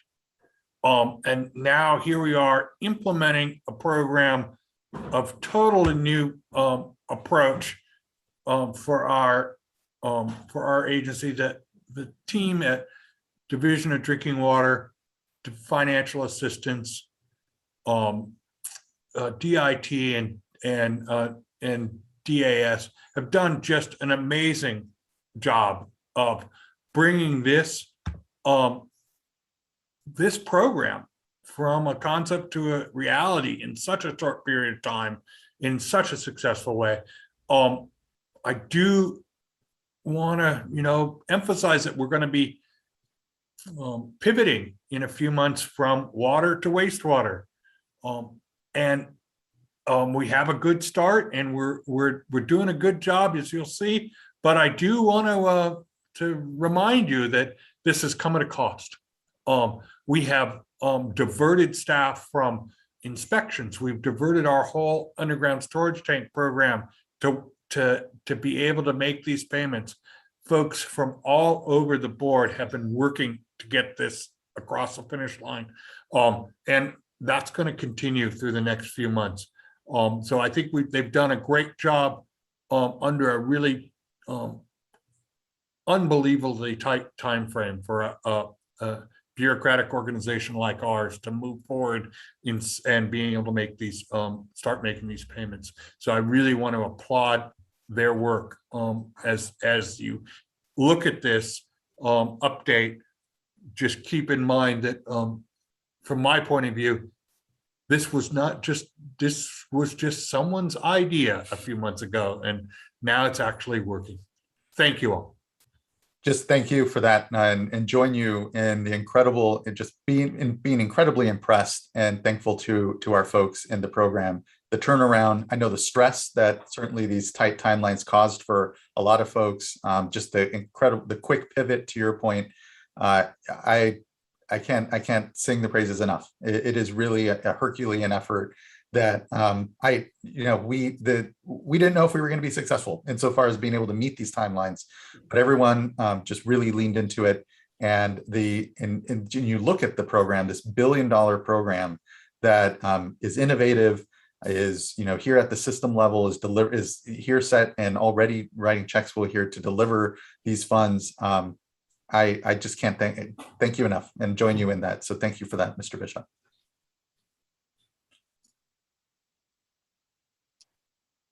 All right, good morning, Chair Esquivel, members of the board. My name is Jennifer Toney from the Division of Drinking Water. I'll be kicking off our update and then passing it on to our Division of Financial Assistance halfway through the slides. Next slide, please. All right, currently we are in phase 2, the application phase of our arrearage program.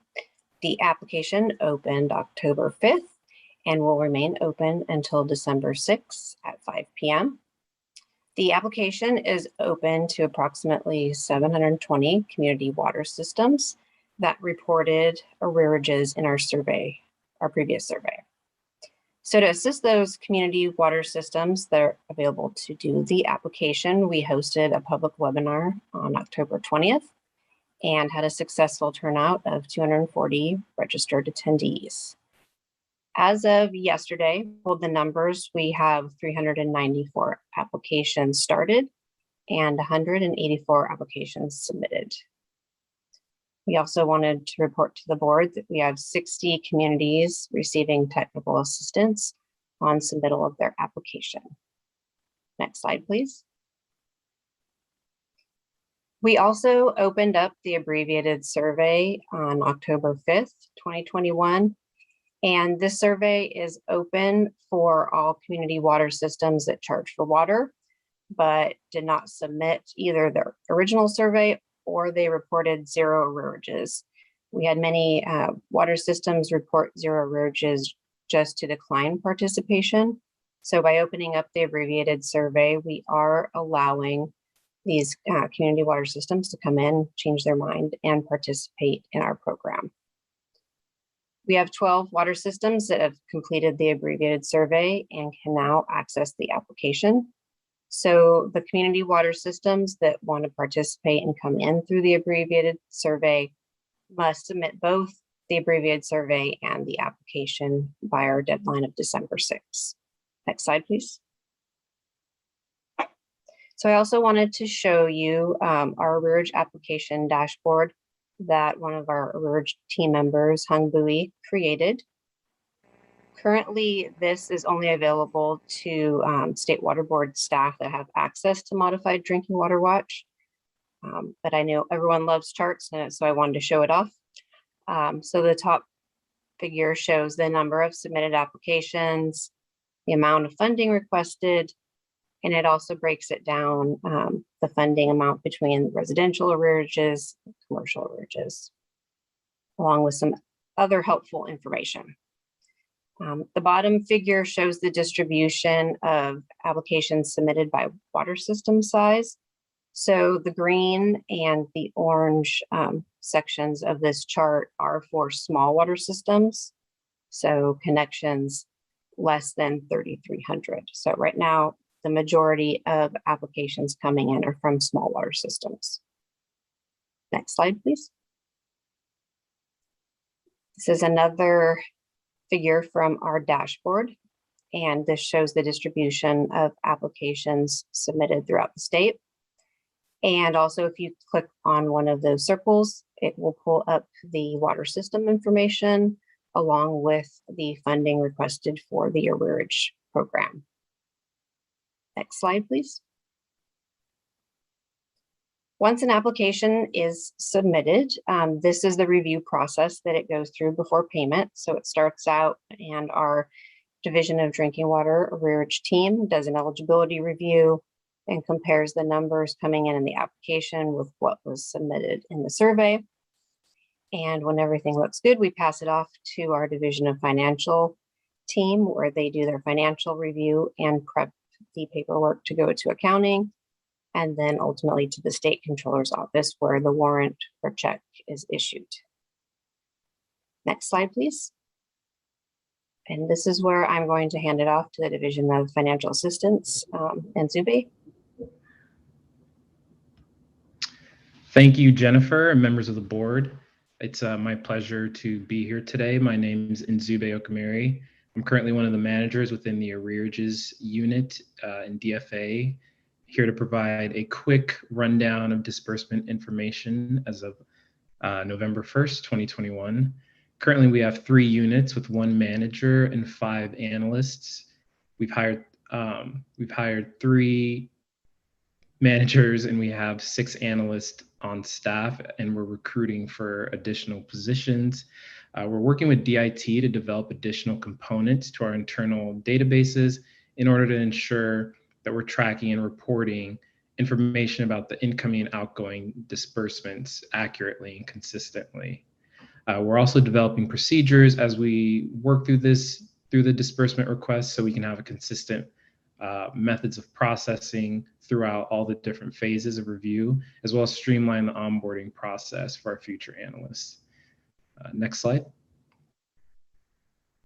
Currently, staff is reaching out to the community water systems as we receive their disbursement requests and reminding them to submit the necessary wet signature documents in order to have timely processing of their requests. We are reviewing in date order as the requests come in, detailing any issues within the requests and sending the completed reviews over to accounting for processing. Due to the efforts by our accounting team, working and educating with the State Controller's Office about the needs and various intricacies of this program, the State Controller's Office was able to release our first test batch of payments to water systems. Now that we've gone through that initial cycle once and weeded out potential interdepartmental hiccups, staff is working to ramp up that cycle to get more payments, disbursements out of the door. Next slide. Currently, we have 158 disbursement requests totaling roughly $24 million. We've reviewed 69 of those at roughly $6 million, and we are pending 54. We need documents from those community water systems. We've released 17 payments to accounting at about $1.1 million, and the State Controller's Office has issued checks, 3 checks, was our initial batch at $73,000. Within the next couple weeks, we anticipate the State Controller's Office to issue payments for the remaining 14, as well as other ones that we send over there. That concludes my brief segment for the arrearages program. Any questions? Just incredibly impressed. I look at these numbers, and again, to have gone from concept to actual dollars hitting now water systems, and here, on our way to ensuring that this money is dispersed before the moratorium is lifted, or at least a majority of it, or here some significant amount, is just I can't thank you enough, and I can't just stop being impressed by what you all have been able to really pull off here in such a short amount of time, and the thoroughness and the accountability within the program, and just incredibly impressed. Thank you. Looking to see my fellow board colleagues if they have any questions or comments. I'll, echo that. Amazing, and just so grateful for all of the work that all staff are doing to respond so quickly and giving this the priority that it needs. I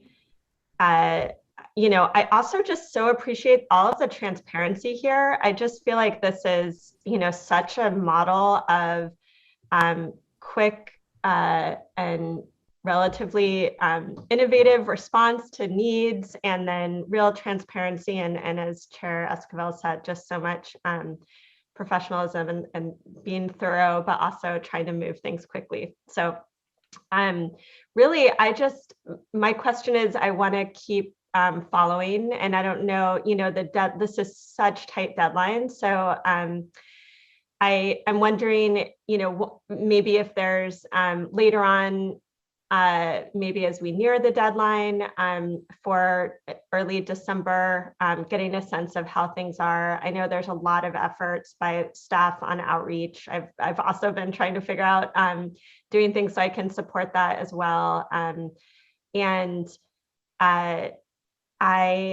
So really my question is, and maybe, this is follow-up, but just, how we can continue to get an update on implementation of this and how things are going. And then also just on the dashboards and maps, which are wonderful, just what's available or planning to be available to the public so that they can support outreach to those that maybe not participating yet. So I'll let Jennifer start off on Sure. on potential for an update for the graphs and the website and the data, and then we can have a little discussion about when it would be appropriate to come back. Okay. Yes, Board Member Firestone. Yeah, we're planning on working and reaching out to DIT to see how big a lift it would be to get the dashboard from our internal, databases to either the website or the public drinking water watch platform. So happy to give an update on that. And I know that with the survey, there was a list that was updated really frequently on who'd submitted the survey. And so I don't know if that, I know there's another step for actually submitting the application, obviously, or updating what was submitted.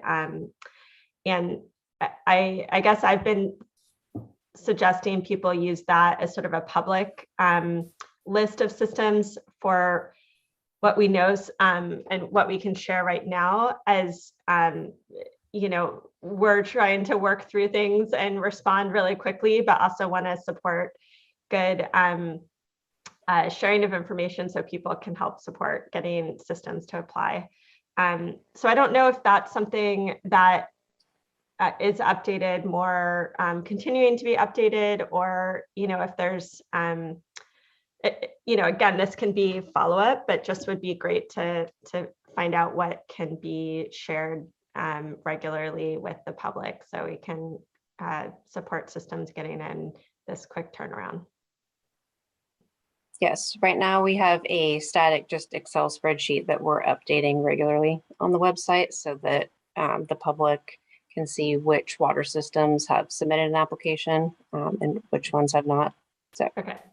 Yeah. And how often are you able to update that for the? We're trying to do it weekly. So I think we just did the update yesterday. Great, thanks. So there's always a trade-off between reporting and implementing. It takes time to put together these. I think it would be appropriate for us to come back at some date that the board thinks is the right timing. There's not a lot of time left. February is when we're trying to close this out. And so we know that December is the end of the application period. So potentially the first December board meeting or the first January board meeting, they have advantages. The first December we'll have we'll get a preview. The first January we'll know. And so it depends on, you get more time to influence those folks if we do it in December that haven't done it, but not much, because December 6th is the end. So I'm not, depending on what you're trying to accomplish with the update, if it's mostly for general information, I would suggest the first January meeting, because then we'll know the information on how many systems and what's, if you're wanting to influence folks on that, my suggestion is that maybe we just send you an update at the end of November in a memo so that you can see who's outstanding. Because by the time we get to the first December meeting, it'll be too late. Yeah, that's what it looks like. Thanks. Totally appreciate that. And yeah, I think having the list on the website updated weekly is a great tool for the public to track. And I really appreciate staff supporting, working with me to figure out how I can help also. And I know OPP has been doing a lot of outreach as well as other staff. So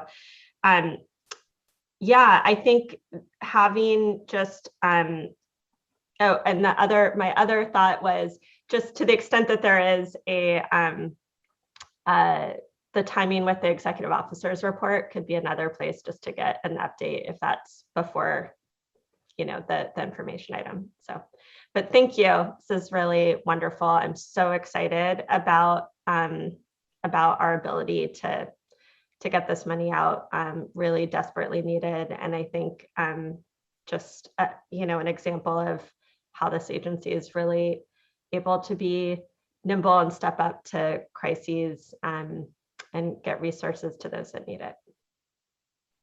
So we will include in the December and January executive director's report in February, and then we'll go from there, because we might be switching at that point to wastewater and be all done with drinking water. And we'll say goodbye to our friends in DDW and welcome in the DWQ into the role. And actually, I was going to ask that too. Just we probably don't know, but is there already some thought on timing for discussing wastewater guidelines? So I don't think we're ready to talk about when the guidelines, but we're really focused on getting drinking water out before we start a new one with wastewater. Though our Division of Water Quality is already thinking about it and has been talking to folks in the Division of Drinking Water. So there's cross-pollination going, but I don't think we can commit to really moving things out into the public and into a process until we get our first batch done. So my expectation that we're looking at sometime after February, and we'll keep you in the loop as we make more decisions, move forward, and have ideas. Fair enough. Thank you, Mr. Bishop. Really do appreciate that. And importantly, yes, focused on the drinking water side, but it is an incredibly exciting opportunity here to be able to have and address wastewater arrearage and have a resource for it. Thank you, board member. Very good points. And it is here, our desire to see every agency that can, especially every community that can benefit from this, have their agency apply. And so what comes to mind is continuing to see, say, even with Aqua and their 400 member agencies, if there are agencies that haven't, and use some of the organizations that we work with to also help spread the word of the opportunity and really get these dollars out into our communities that are really needing it. So thank you, board member, for that. Other board colleagues, and we also have one public commenter here for the item as well that we can go to, but other board colleagues with questions or comments? Okay, seeing none, then we can go to Timothy Shaw.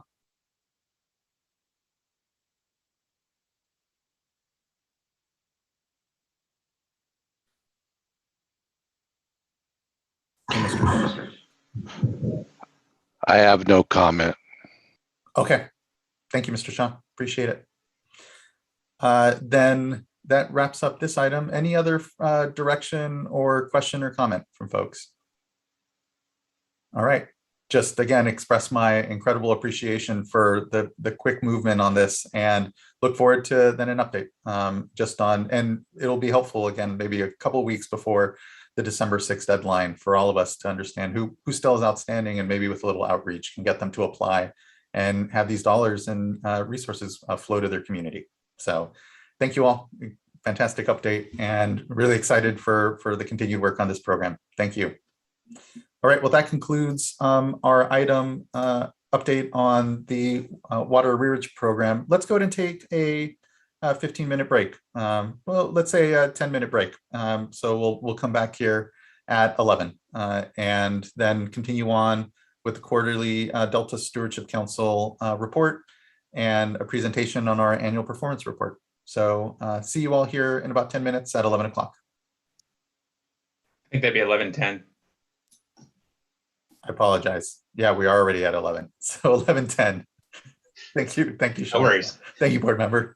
We'll see you all at 11:10.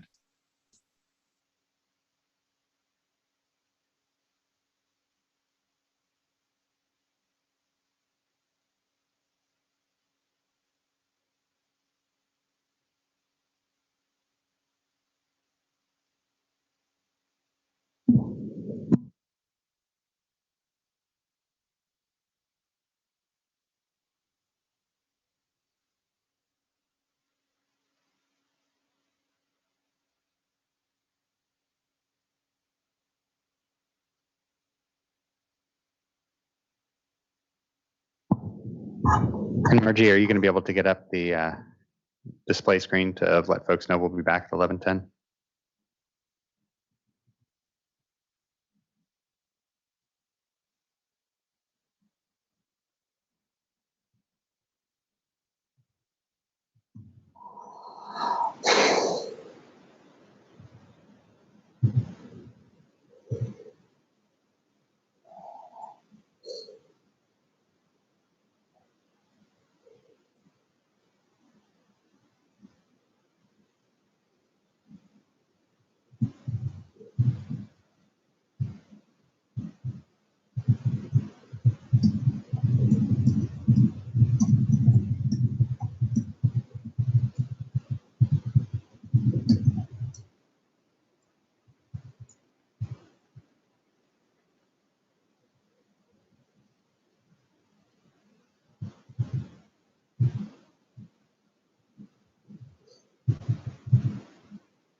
All right, everyone, it's 11:10. We can begin to gather back and move on to item number 4, which is our quarterly Delta Stewardship Council Lead Scientist Update. Good to see you, Dr. Larson. Good to see you, Chair Esquivel and other board members. Good morning. So I have a lot of material, a lot of exciting material to share with you all today. Can I get the next slide? I'm going to provide some updates on our science action agenda process, as well as a recent independent peer review panel report that was released in August.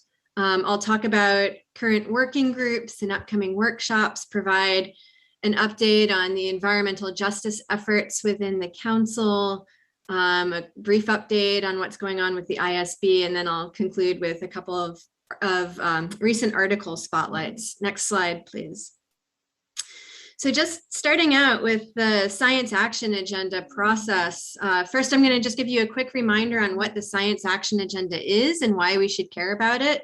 The science action agenda is a collaboratively developed agenda that prioritizes and aligns science actions to address management needs within the Delta.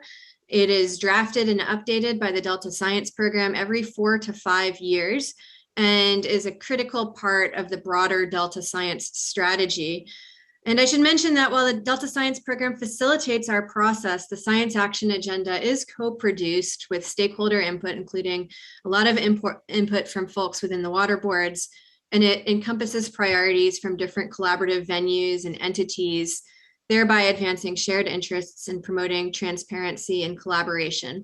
The Science Action Agenda is used to guide science funding by the Council and many partners, and the 2017 to 2021 Science Action Agenda resulted in over $37 million of funding Delta-wide. So this is a really critical document. Next slide, please.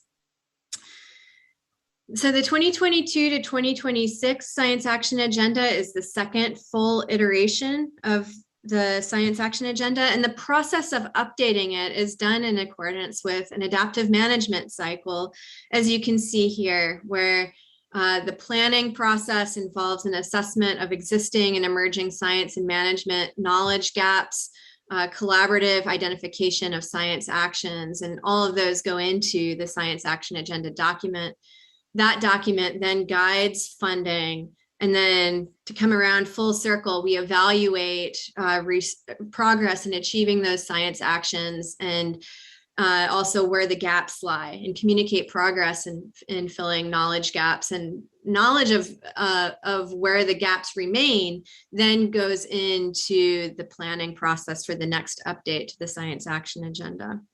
So what's different for the 2022 iteration is that, first of all, in the planning stage of this cycle, we added the solicitation of management questions from the community, and this also came out of the DPIC Science Funding and Governance Initiative as a recommendation. So the goal here was to better link science actions to broader management needs. This update also involved much more stakeholder involvement than the previous iteration. There were more opportunities for engagement, including multiple online surveys and public workshops. And then the progress summary, or this summary of assessment from the 2017 to 2021 Science Action Agenda, was another new component here. Next slide. So with the help of public input here, we landed on 6 broad management needs under which science actions in the update to the Science Action Agenda lie. So these needs that we've landed on broadly relate to improving or assessing coordination of large-scale efforts across the system, monitoring, model integration and forecasting. Third, multi-benefit approaches to managing the Delta as a socio-ecological system. Fourth, building and integrating knowledge on human behavior and processes. Fifth, acquiring new knowledge and synthesizing existing knowledge to support species recovery. And then 6, assessing and anticipating the impacts of climate change. Next slide. So we had these 6 management needs And those were curated from a set of 65 top Delta management questions that also arose as a result of our initial public engagement. And then most recently in July, we held a science actions workshop to draft science actions that are responsive to those management needs and those management questions. And while we had 178 draft science actions come out of that series of workshops, or come out of that workshop, we have gotten down to 25 science actions as a result of an extensive merging process. And then we also sent out another survey with the draft science actions to participants of the workshop. So these science actions can be broadly characterized by a set of themes, including forecasting and monitoring contaminants, the Delta as a socio-ecological system, invasive species, and climate change. And I'll just hit a few highlights on these science actions. So more specifically, an example of 3 of the 25 science actions are have to do with evaluating social and ecological trade-offs of drought management actions, developing a framework for forecasting harmful algal blooms, and also developing a long-term data collection and monitoring strategy for human communities within the Delta. Next slide. So the 2022 to 2026 Science Action Agenda is soon to be released for public comment. Look for that in mid-November, sometime around Thanksgiving. And the public comment period will be open through mid-January. So please keep an eye out for communications from the council on this and take advantage of the opportunity to comment on the draft Science Action Agenda. And then, of course, we appreciate your continued partnership in working to help us implement the final 2022 to 2026 Science Action Agenda. Thank you very much to all of the staff from the water boards who have participated thus far. And then finally, we anticipate releasing the final version of the Science Action Agenda by spring 2022.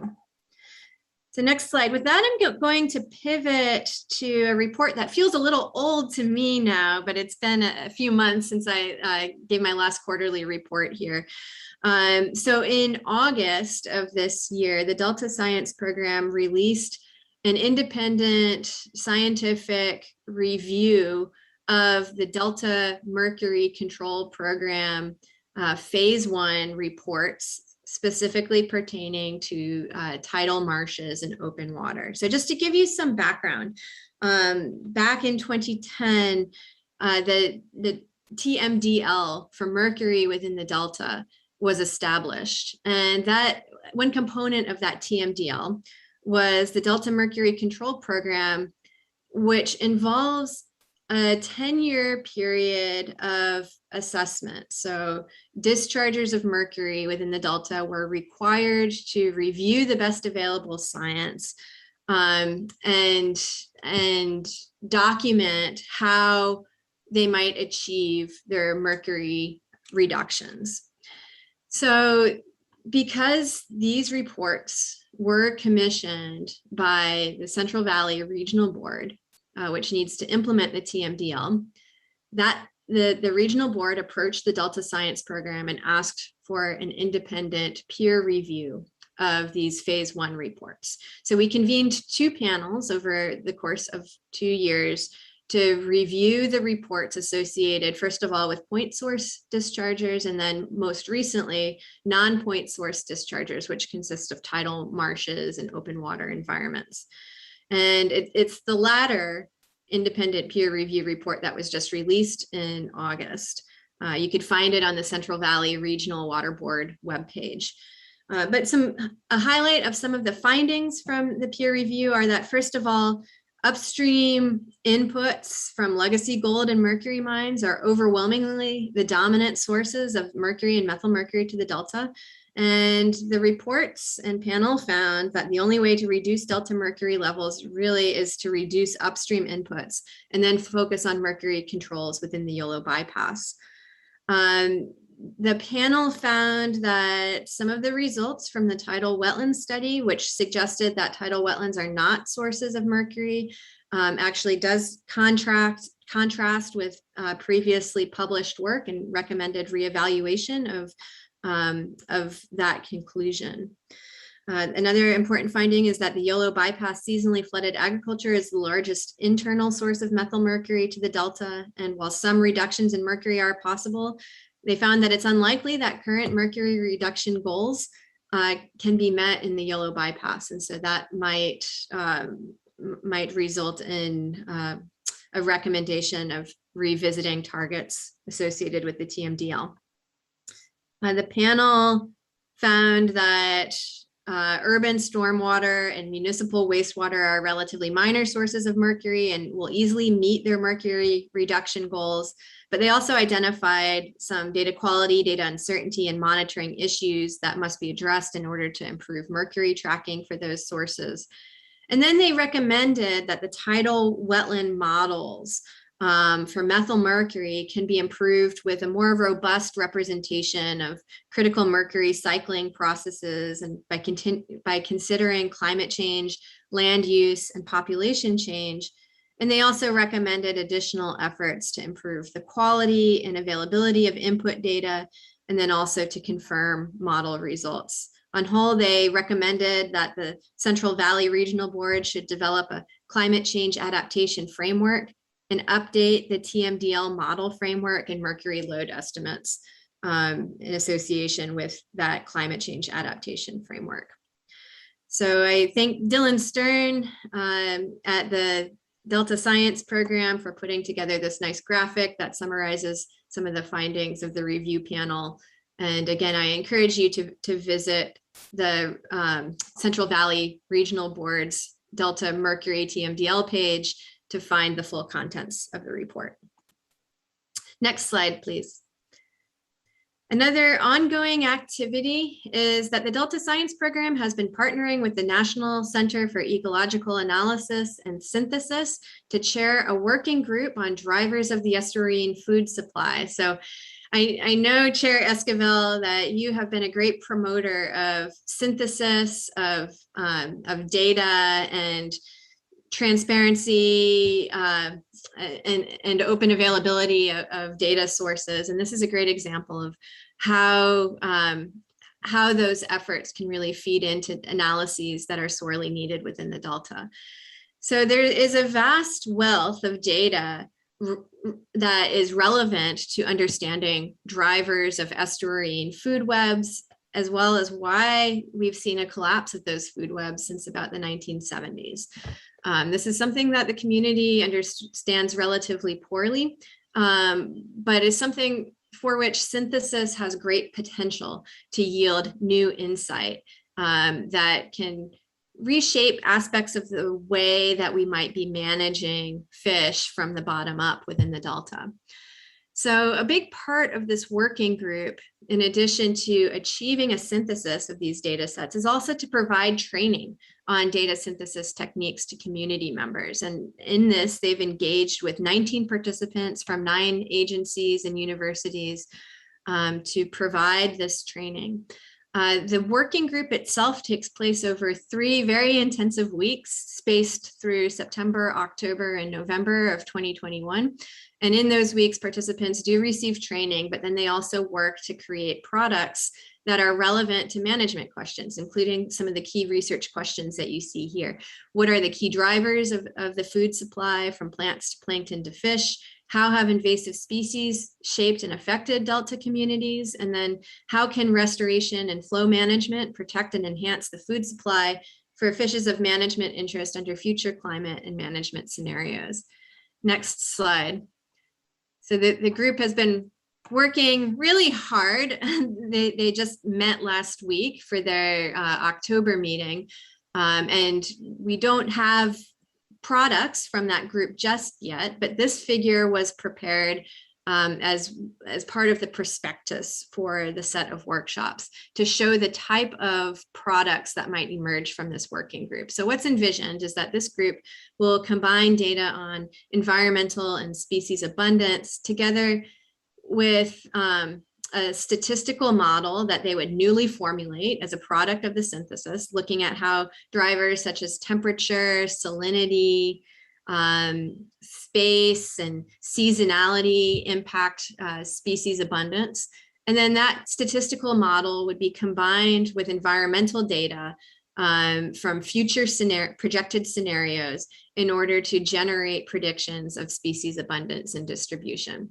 So I hope to be able to report on some of the products to come out of that group in one of my upcoming quarterly reports. Next slide, please. There are a couple of upcoming Delta Science Program workshops that I would like to get on your radar. First of all is the salinity management workshop, which is actually now going to be a series of 2 workshops spread across spring and summer of 2022. Michael George is one of the participants on the planning committee, and on whole, we are trying to reach a relatively diverse set of stakeholders within the planning community. And right now that committee consists of people from at least 10 different institutions. On the council side, this effort is being led by Karen Kafetz.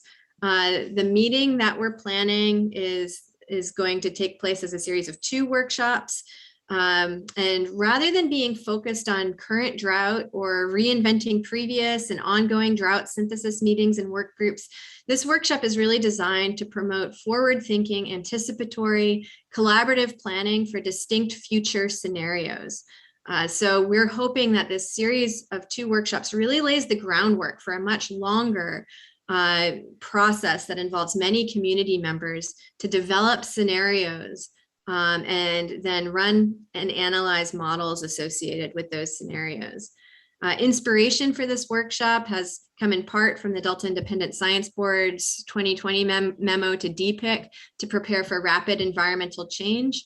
And we hope that this workshop will lay a foundation for establishing a firm scientific basis for evaluating the full suite of impacts that salinity management alternatives, some of which are still highly experimental or have not yet been tested fully, might produce.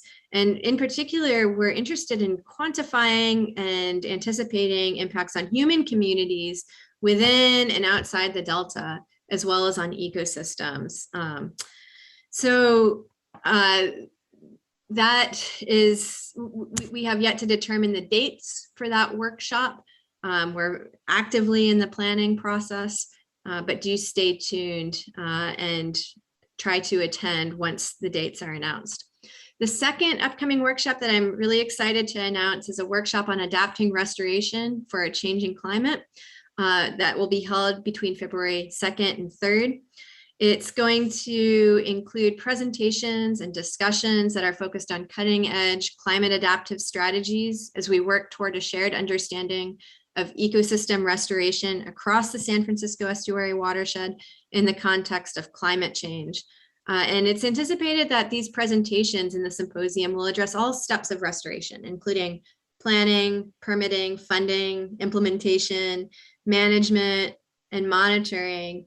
And it will provide information on strategies for incorporating climate adaptation and mitigation into restoration planning, adaptive management processes, as well as how we might integrate socioecological considerations and traditional ecological knowledge into this planning process. It's also going to provide information on strategies for determining where and when certain techniques and strategies are most likely to be effective, and identify knowledge gaps and planning tools for future efforts. And this symposium is anticipated to be a springboard that will be followed by standing estuary-wide meetings that provide a regular space for conversations on the topic of climate resilience restoration. And they're also planning on producing a standalone living document or guide on climate resilient restoration. So registration will be available for that meeting soon. Next slide. I'm also excited to report on the ongoing environmental justice brown bag series that has been organized by Dr. Jessica Rednick at the council.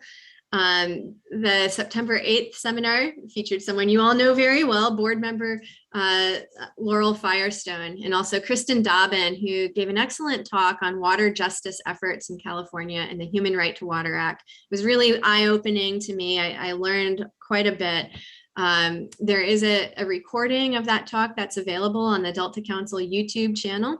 And you could also view the most recent seminar that we had at the same website. And that seminar took place on October 20th and featured Dr. Jill Lindsay Harrison speaking on environmental justice reforms in government. I found that talk to be rather sobering, but also certainly very eye-opening and informative. The upcoming talk on November 3rd, so tomorrow, will feature Dr. Carl White, and he has been on the White House Environmental Justice and Advisory Council, and that talk will connect environmental justice with how we engage tribes and learn from traditional ecological knowledge. You do need to register in advance for these seminars, but you could also do that registration just a few seconds before you log into the meeting, so don't let that be a barrier. Next slide. Michael George also asked me, oh, I forgot about that. You can see the other two upcoming talks here as well. Next slide. Michael George also asked me to provide a brief update on what's happening with the environmental justice issue paper. That group is still in a planning phase and are planning to begin interviews with environmental justice and community-based organizations that are working to advance environmental justice issues across or adjacent to the Delta. So they'll soon be beginning those interviews. If you have suggestions of people who you think should be interviewed, please forward those to Dr. Jessica Rednick. You could see her email on the right. Or of course, if anyone is listening to this presentation would specifically like to request to be interviewed, please do so. In terms of the Delta Adapts project, which is ongoing, that group is working on developing an adaptation strategy as part of the second phase of that effort. And the progress there is that stakeholder work groups and sector-specific focus groups such as agriculture, flood control, ecosystems, and water supply are going to be meeting in December and also in early 2022. So stay tuned to that effort as well. Next slide. I'm just going to briefly mention that the Delta lead scientist Ask Me Anything open office hours are continuing on Instagram Live. These are held roughly on a monthly basis. Just yesterday, I met with two-time Delta Science Fellow Denise Colombano to discuss the Delta Science Fellowship. Look to the council website to see a release of a solicitation for the next class of Delta Science Fellows in early 2022. And visit the archives on the Delta Stewardship Council Instagram TV site for more information on the Delta Science Fellowship. Other recent episodes have focused on the Sea Grant State Policy Fellowship, peer review, and I'll give a shout out to Lauren Smitherman at the Central Valley Regional Board, who joined us for a discussion of the Mercury Review Report. And then an additional recent session focused on harmful algal blooms and some of the work that we have funded through our proposal solicitation. Next slide. Regarding what's going on with the Independent Science Board, we have one vacancy currently available and 2 vacancies that will come available in the next year as 2 of our members term limit out. So I am chairing a search for 3 members, and this bullet point is a little bit outdated. Those 3 positions were just advertised last Friday. And we're looking for 1 ISB member to start as soon as possible, which is likely by June 2022, when you consider contracting time and interview time. And the remaining 2 positions will be effective by November 2022.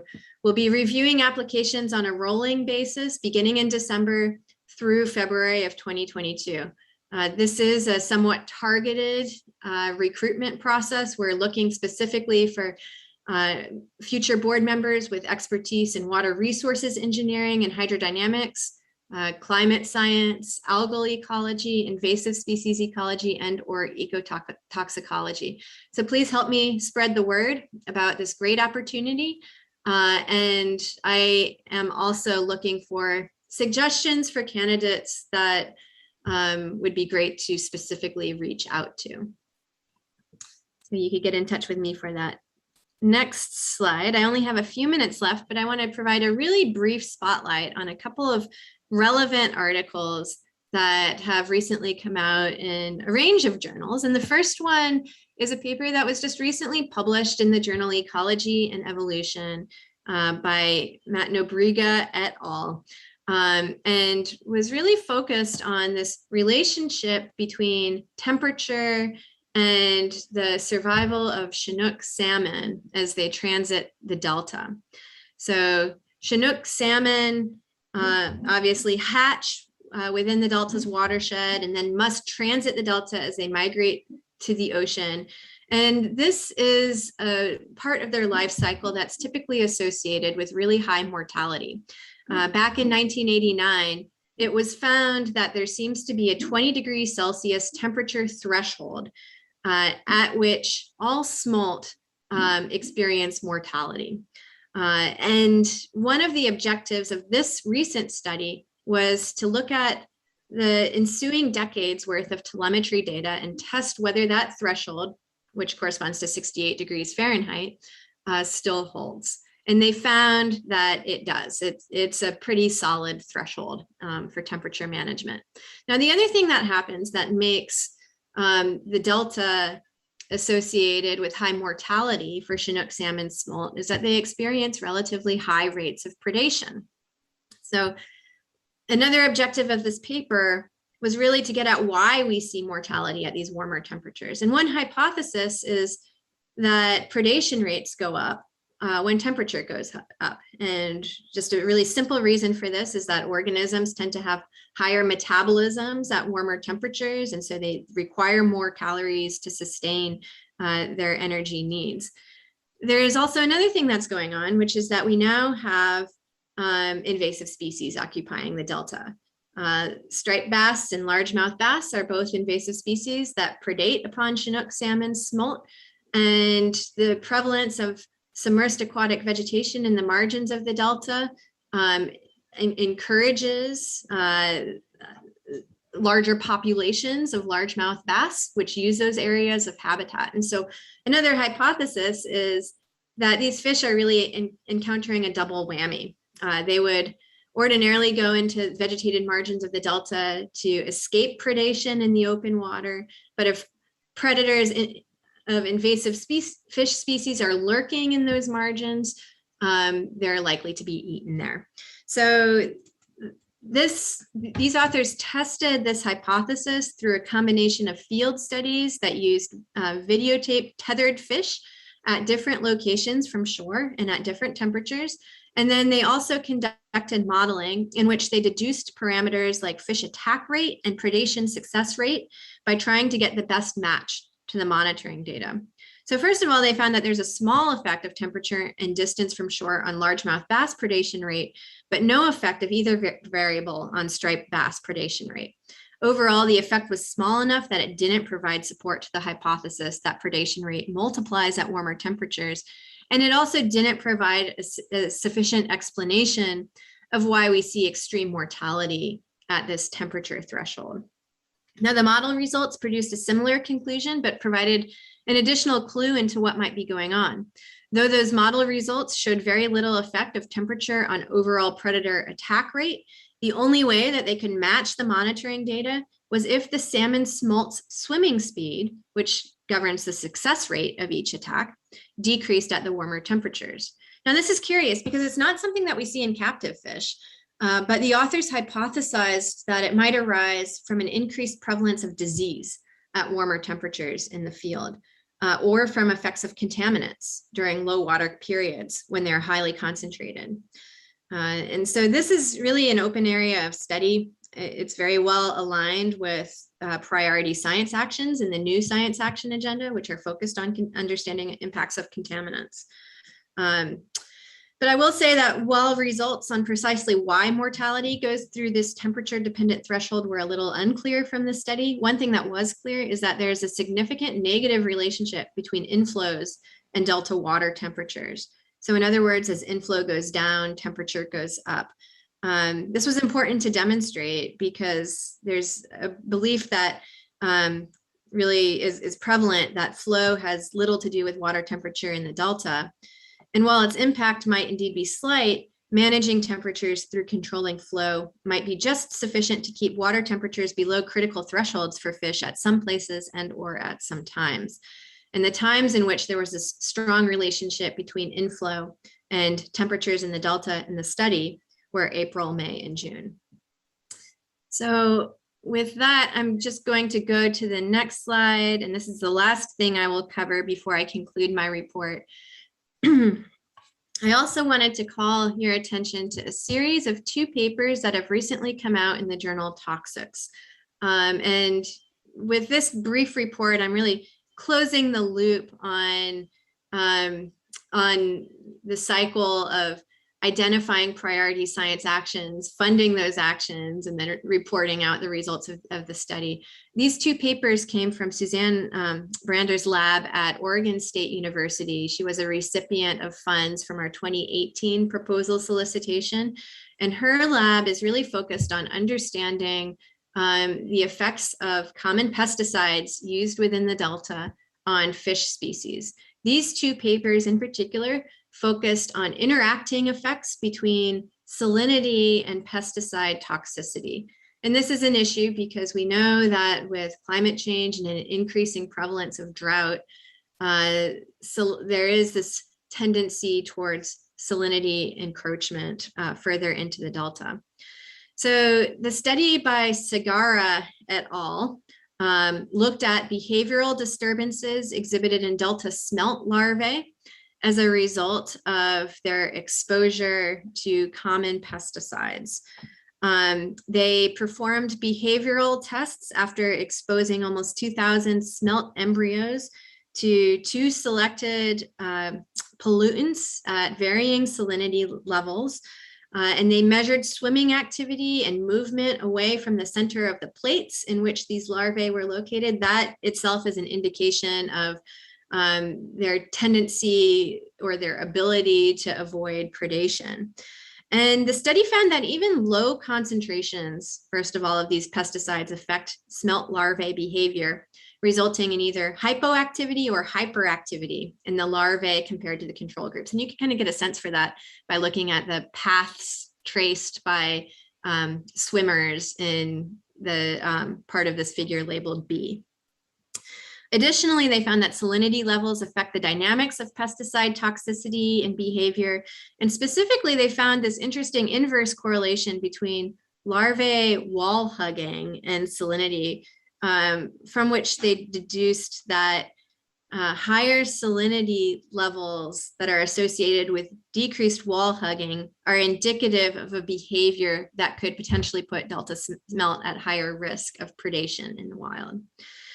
The second study in this group of 2 looked at survival rates of inland silverside larvae. This is a commonly used species.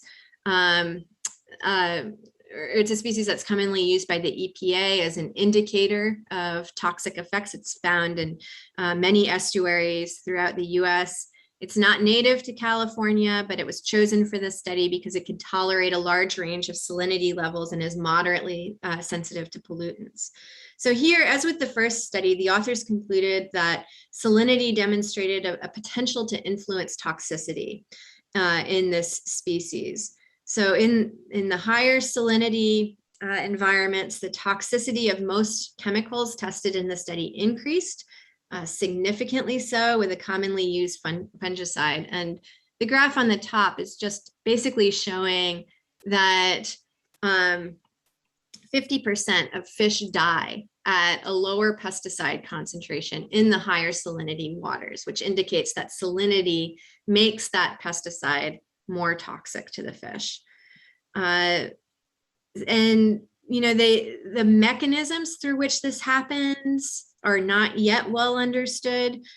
So these authors also proposed future studies that would really focus on revealing what those mechanisms are and also looking at an extended range of salinities. So I think I will conclude my report there, and I'd like to open the floor for any questions. Thank you so much, Dr. Larson, for your energy and passion and really setting the high bar here for the lead scientists. I mean, the focus on water quality is really appreciated, and the work with the Regional Water Quality Control Board around mercury.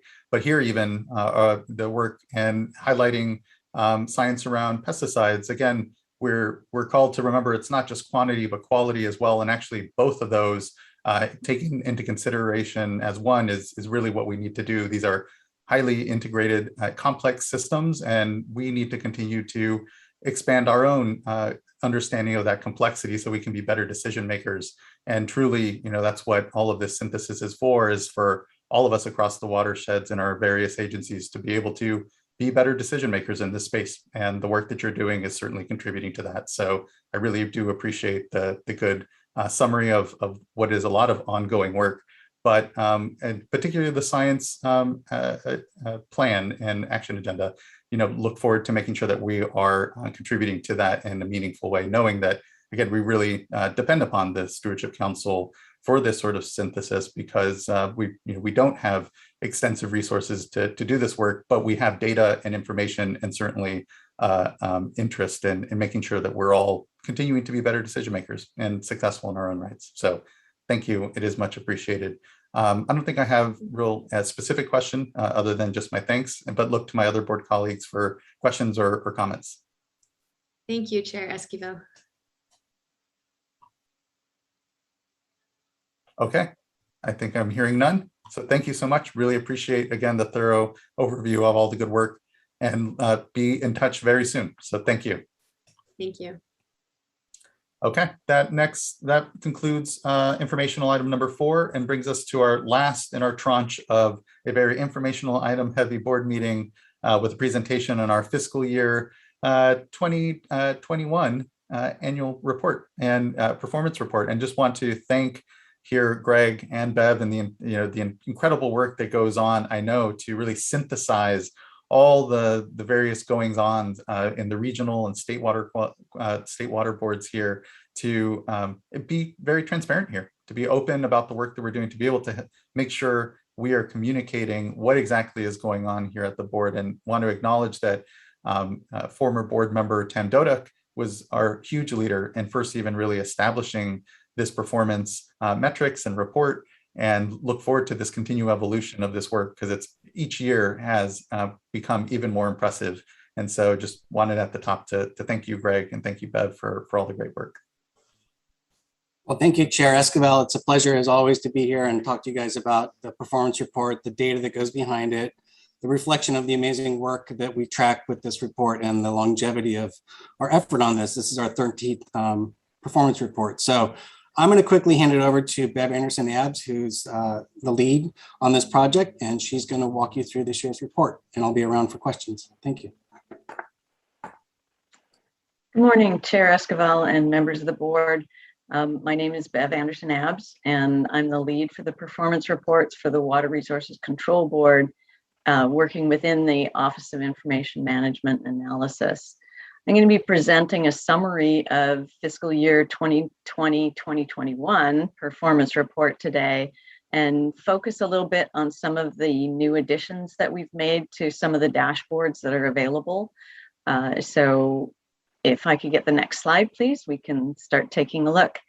This is the 13th year of the performance report, and as was mentioned, it's been evolving ever since it started. We have made changes in the measures that are being tracked. We've made some changes in the targets over the years.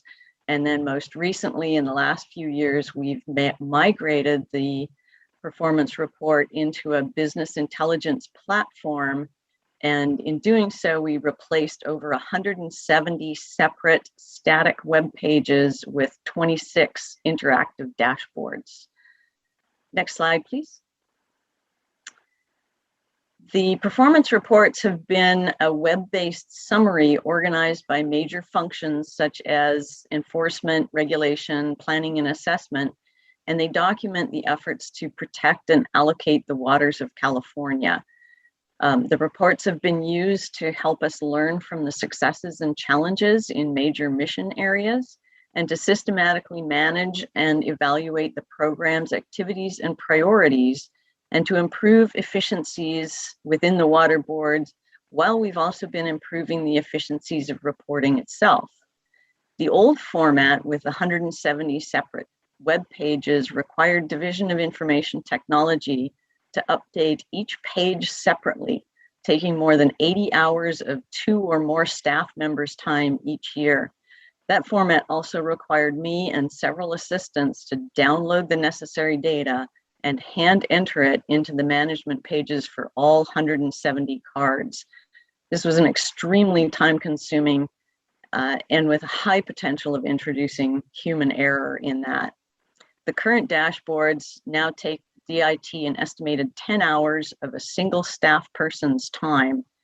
And although we still have a couple of cards that require hand entering of data, most of the data entry is simply downloading and connecting it to the dashboard.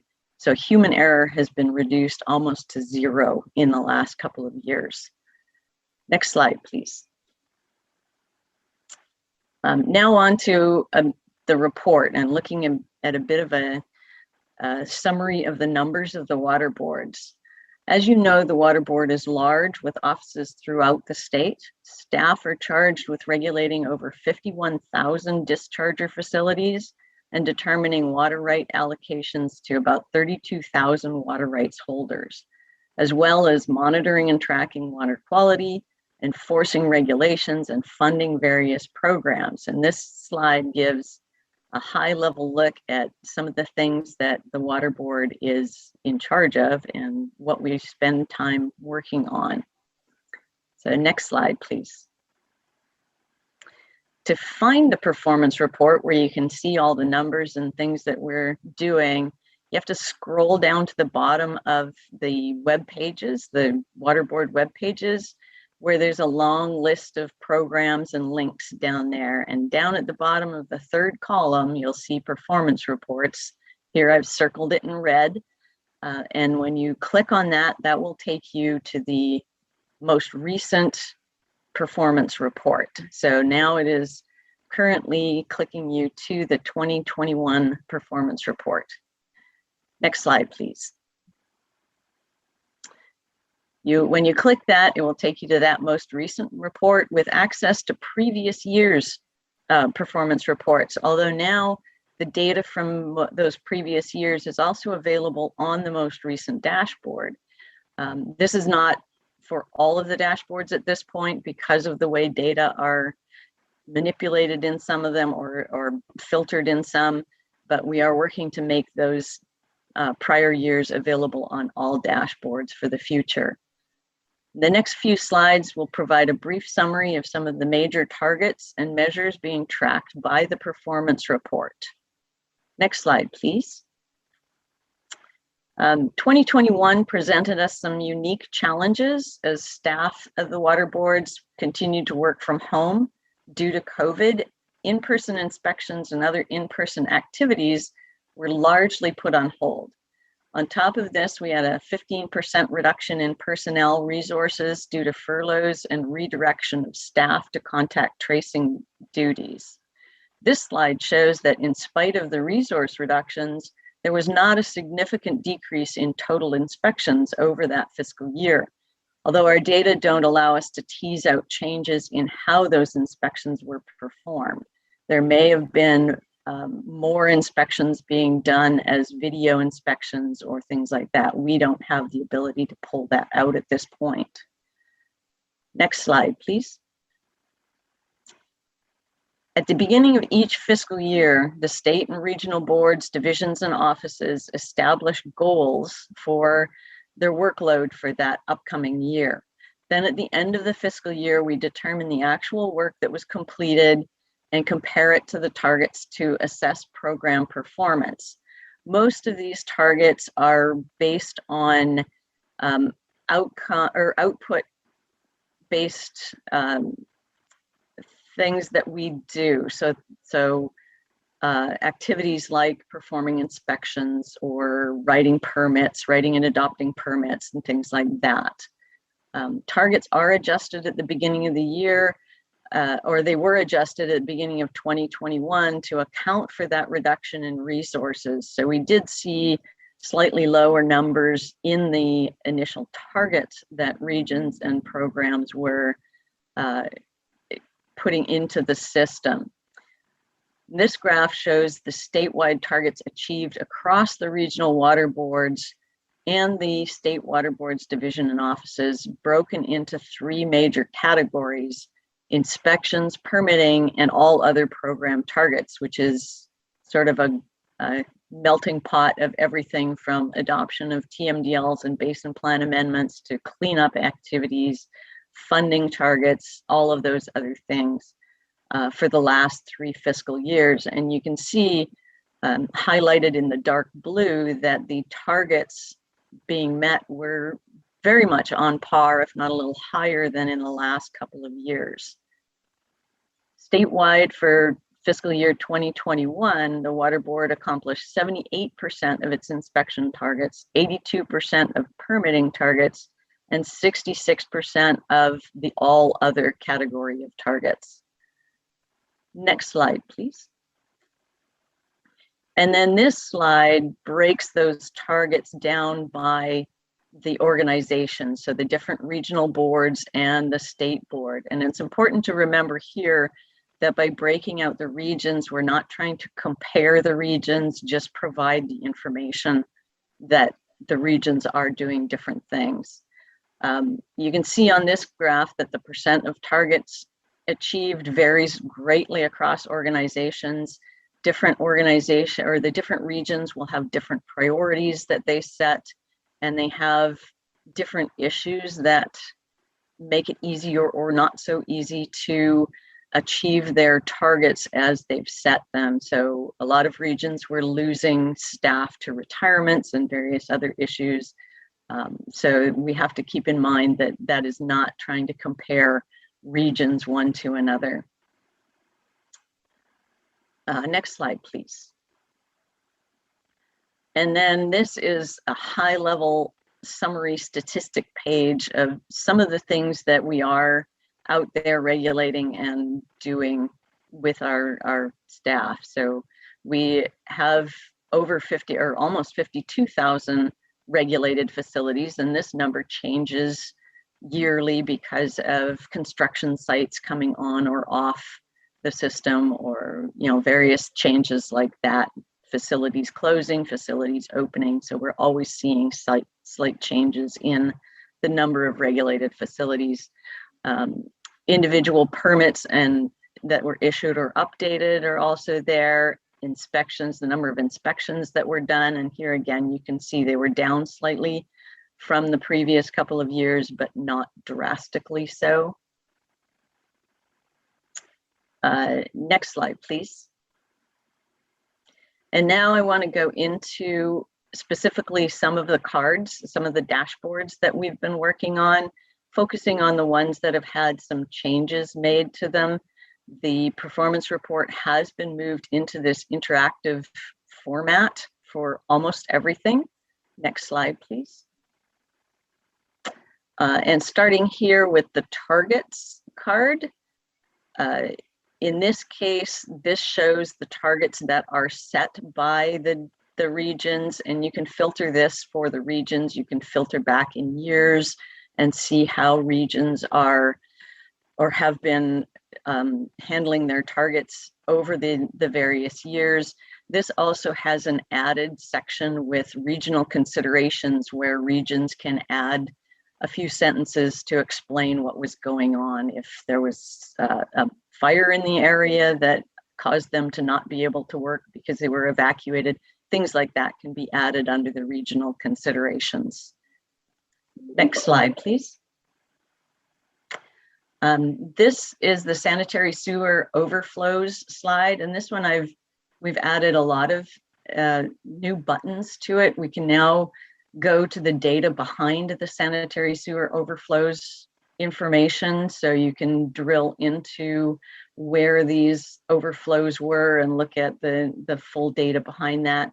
We've also added a map, and this is something that we're trying to add to as many of these dashboards as possible, where we have good geospatial data to work with that.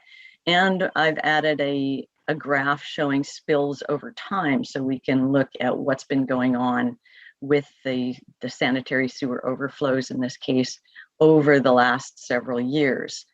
Next slide, please.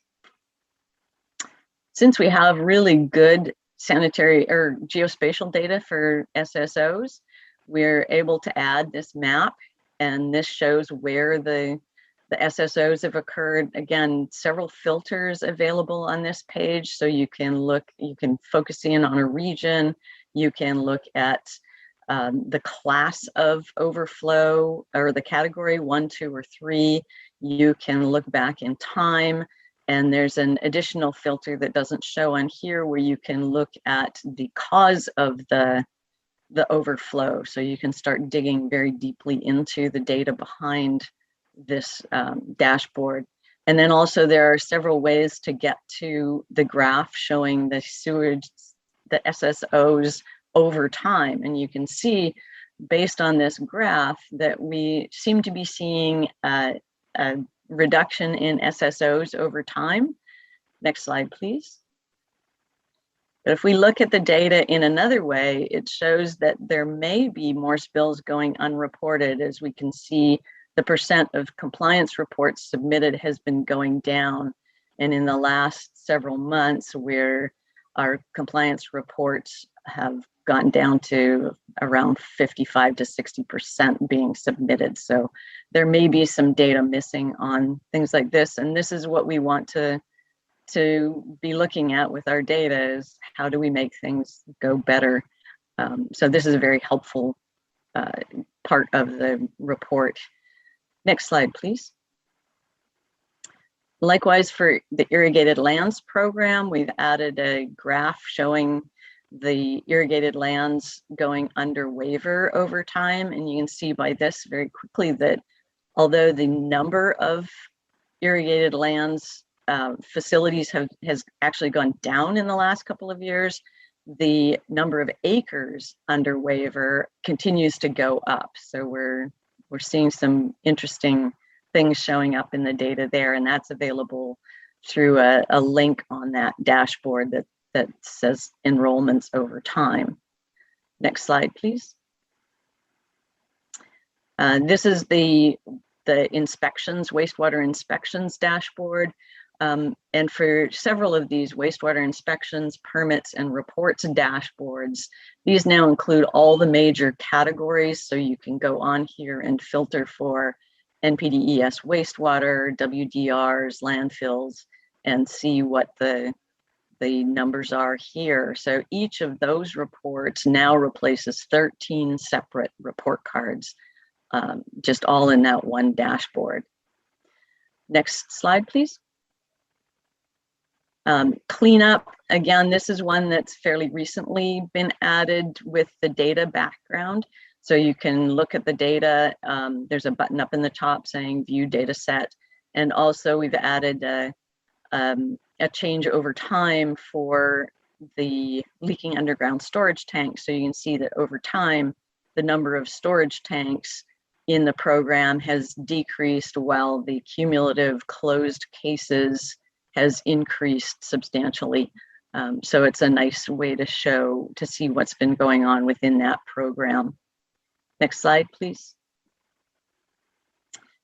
And then the last one that I'm really kind of excited about is the water quality outcome report cards. This is the TMDL report cards section, is the one that comes the closest to what we are trying to get to with outcomes-based reporting. So we do have these report cards, and we've added some filters in here. So if you go to the view report cards button up at the top. And I apologize, I didn't add the next page to the slideshow, but you can get a summary of all the report cards that have been written. And within those summaries, you can filter for the primary pollutant if you're interested to see, what are the main primary pollutants and how are they showing changes over time. You can filter for the outcome. So if you just want to see the cards that are getting to the point of target achieved, or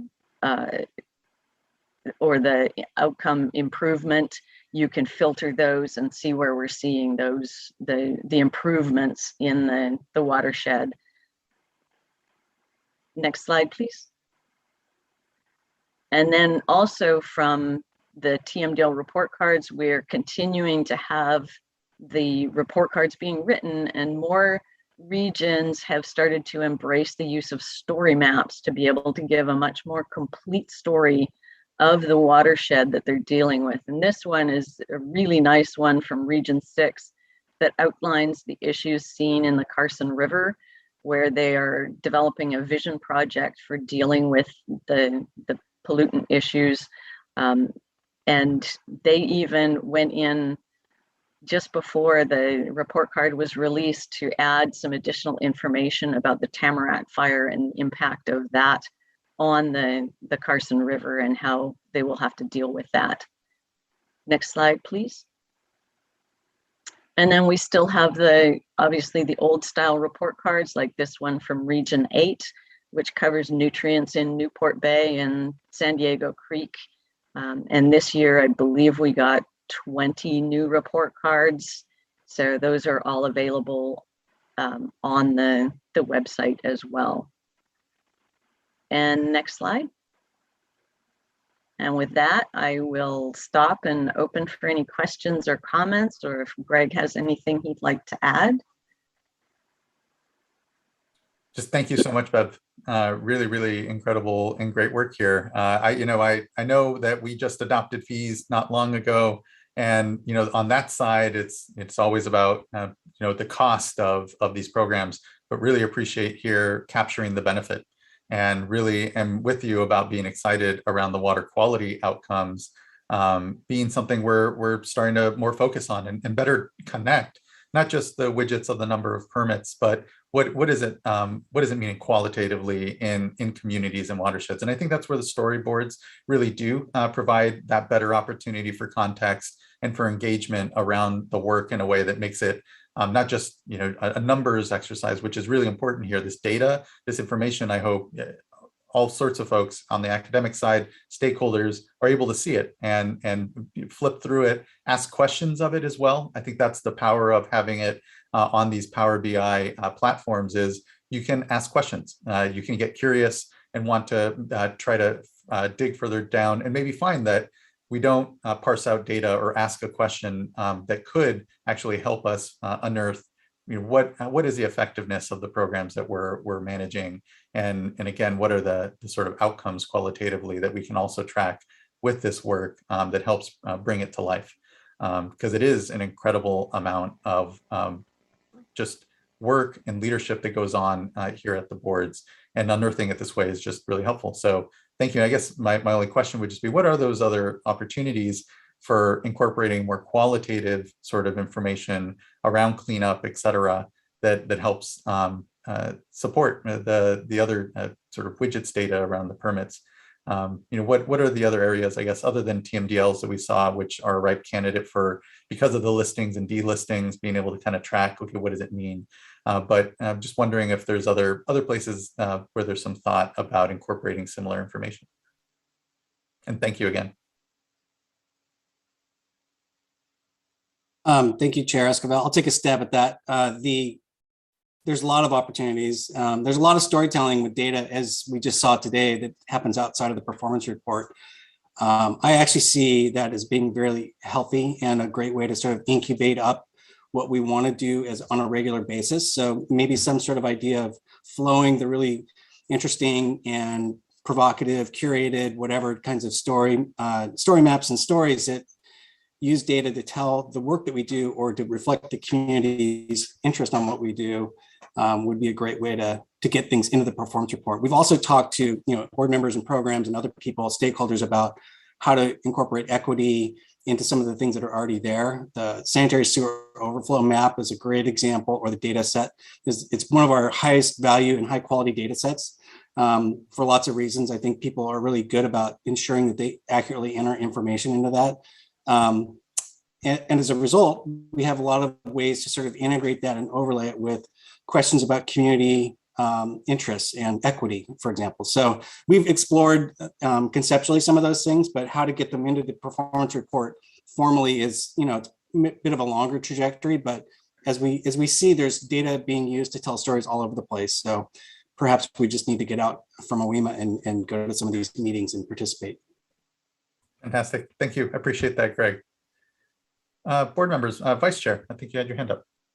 Yeah, thank you. I appreciate what was just said, and also just appreciate the briefing that I had, and looking in particular at the fee issue and some of the questions that we've received on cost of compliance, and trying to kind of sort through how the tool could be better used by stakeholders, and appreciate that there have been some stakeholders that have reached out to the unit on this, in particular Coast Keeper, but seeing that there might be other opportunities for other stakeholders that would be, first of all, just using an opportunity to better understand the tool, and then us being open to suggestions.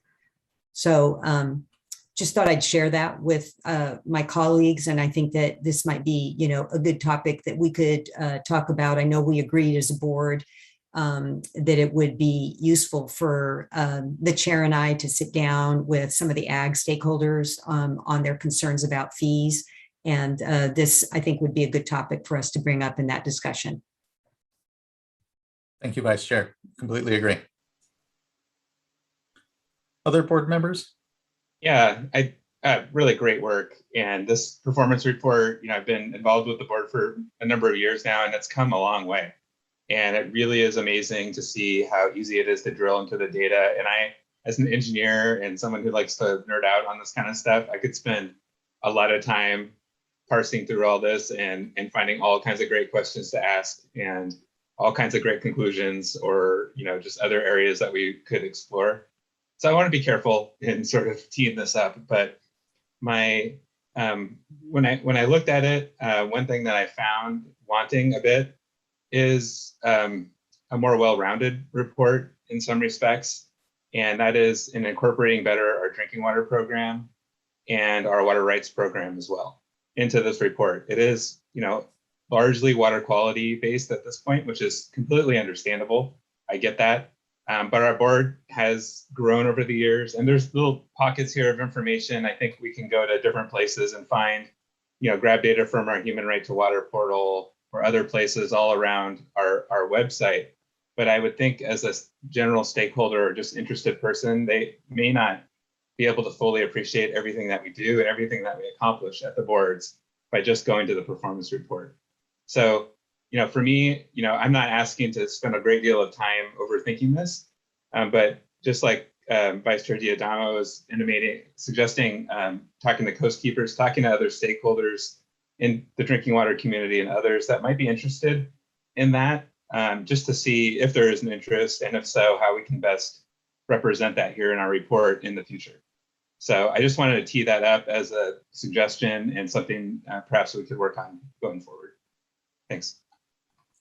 Thank you, board member. I'm definitely supportive of that. And yes, noted that, and especially understandable, Division of Drinking Water has been here about 5 years, and it's still, we're still figuring out what are those widgets and how best does it all report up. But to your point, the performance report should capture all of the divisions to the extent we can, and know that it's, water quality that has really driven a lot of, I think, the performance report and metrics, and a tool of the regions as well. And I think why we see it as we see more water quality focus, but point well taken, and I'm supportive of it as well.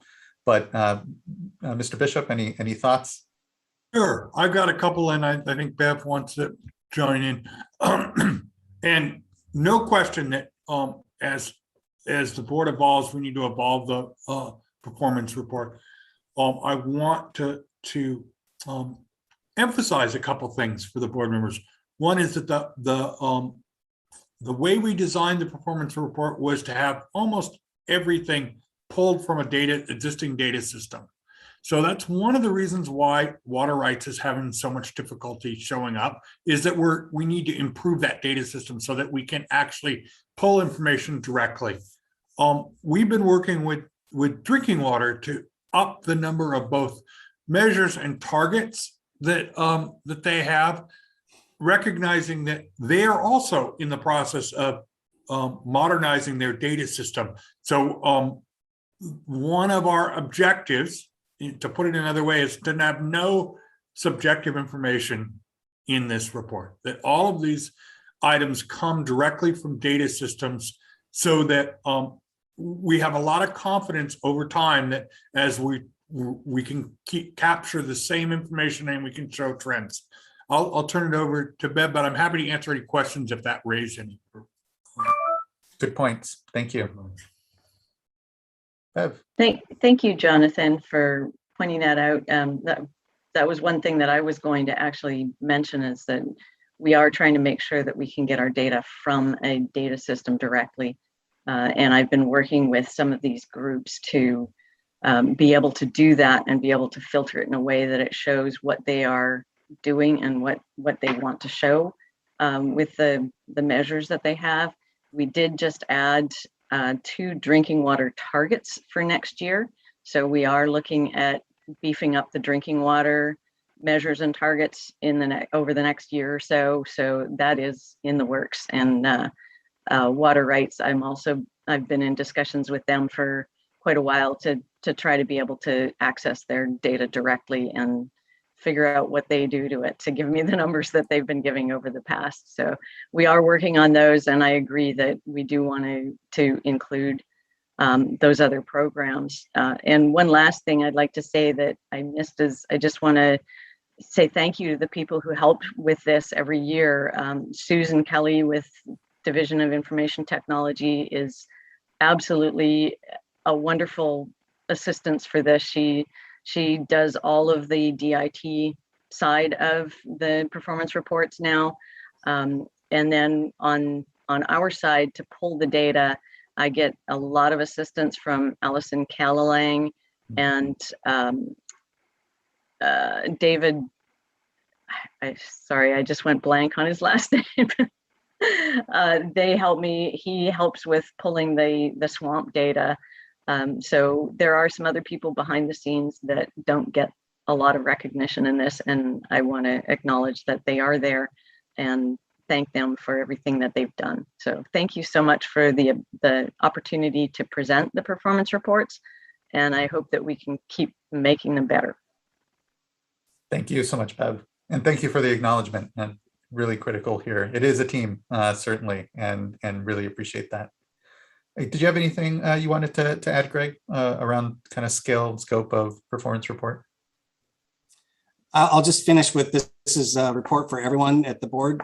Everyone who participates in the performance program, at least, and we're the messengers, but really the regional boards and the divisions that do the work are the ones that should be proud of the work that's being displayed here. It's a lot of work that Bevan and others in my team do, but it's really the reflection of all the programs and all the regions and everyone else's efforts over time. And it's getting better every year in terms of their active participation. So thank you for your leadership. Here, here. Thank you, Greg. Other board colleagues here, any questions, comments? Yeah, I have stuff to add. I mean, first of all, thanks. There's sort of 3 main points I want to hit. One is just let's get this information out there even more. I think, other board members talked about this. I'm wondering if we could do things like send it out, a link out when we release it to our LIRIS list. Especially maybe, we could think about how to do that, but that type of more proactive outreach to stakeholders so that they see it and then can use it. I think that can help with obviously helping them, have more transparency and accountability, but also have more public confidence and understanding in what we're doing. So I think it would be great to hear ideas for how we can more proactively get this this amazing tool into folks' hands that are stakeholders and folks that are would benefit from really understanding what we're doing. Second sort of area is just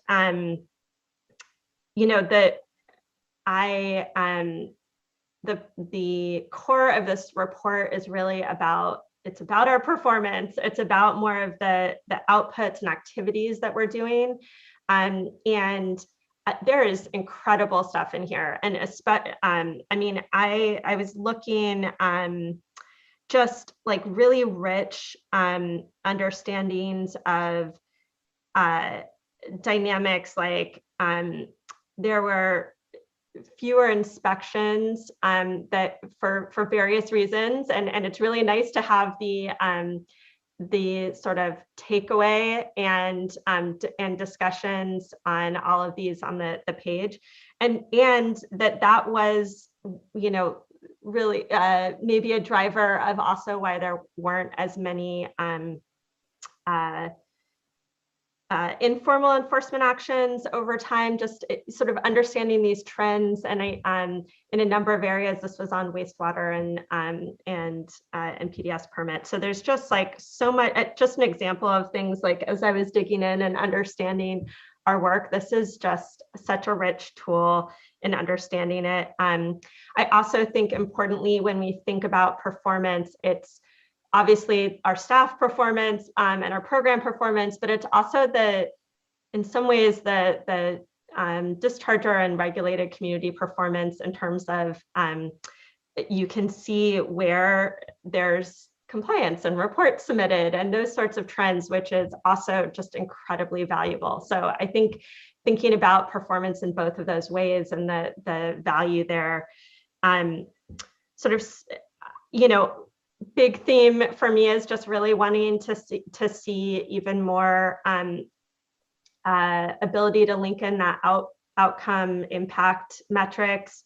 There actually is a lot around water quality. I mean, obviously the TMDL work and what's delisted, as you said, that lends itself well, and also it's just a more mature program interfacing with this. So I get that, but there's also stuff around water recycling and sewage spills, environmental indicators, water body restoration from non-point source. I'm sort of just wanted to flag, like there actually is a lot there that I think is incredibly valuable.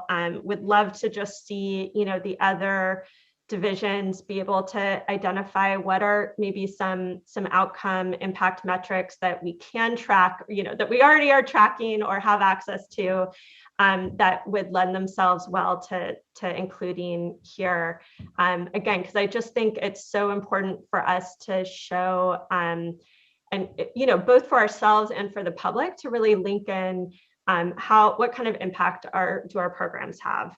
And I think on that, as I've said before, to the extent that we can have some that, at least one that's linked to like our core, I think there's 4 or so core strategic goals, beginning to develop that by just having some outcome metric that we think is appropriate that might be linked to those.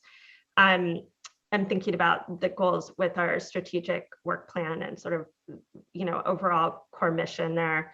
And then,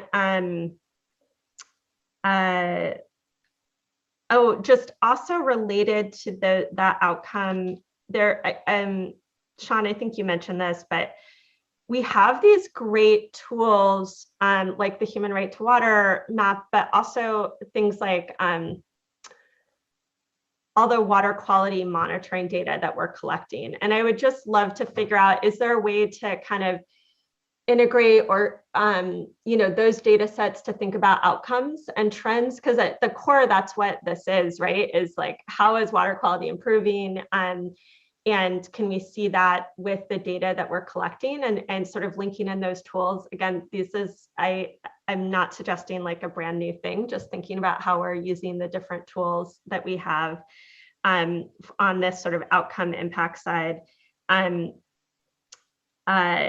I also just want to acknowledge that, as I was digging in, there's some great stuff on the budget and resources for programs, which I really love, to be able to see kind of how are we allocating, resourcing are the different programs and how that compares. It's just very, again, kind of valuable information and understanding the work we do and the resources that go into it. And I know that's also obviously linked to fees, but and then sort of last point is, and I think this was touched on, as we're working on racial equity and adopting our racial equity resolution, would love to see for the next report, some things that we can be adding in already. And then I'm sure that the action plan that'll be developed over the course of the year will be looking at how to do that even more. But just lastly, again, thanks. Let's get this into the hands of folks that can use this. And I love digging into all of it. I also just will say, I really appreciate there's like a takeaway, of okay, you've got all this data, but like, what does this mean? And I really appreciate that, because sometimes you don't really know how to interpret all the information you're seeing, and I think that's incredibly valuable. So thanks. Thank you, board member. Any other comments? And I think Director Sobek wanted to make a comment here as well. Thank you, Chair Escobar. I just wanted to sort of state the obvious, which is this was a year where COVID impacted both the actions of our stakeholders and our ability to do our job. And I think that we've all recognized that it's been amazing how we've managed to keep on working and to be really productive. And I think that the results of this report do underscore that. But I do think it'll be interesting to look at some of the comparative numbers between years, among years, and try to figure out were some of those shortfalls due to, like failure, inability to meet some of our inspection numbers. I know we do modify goals, and we did have a little bit of COVID experience under our belt when we set last year's goals, but or was it an actual intentional non-COVID related reallocation of resources? US EPA has wanted us to get rid of some of our permitting backlogs, and so maybe there were some trade-offs from permitting to inspections to address that. So, it's just, there's never a dull moment. There's always a lot more than is evident from the beginning. But I do think that just like a lot of other agencies, there'll be an asterisk on this year or so where we try to figure out how the pandemic did or didn't affect our work. Thank you, Ms. Sobek. And thank you again, board members. Just incredibly proud about the transparency, the culture of openness and transparency that we have here at the board.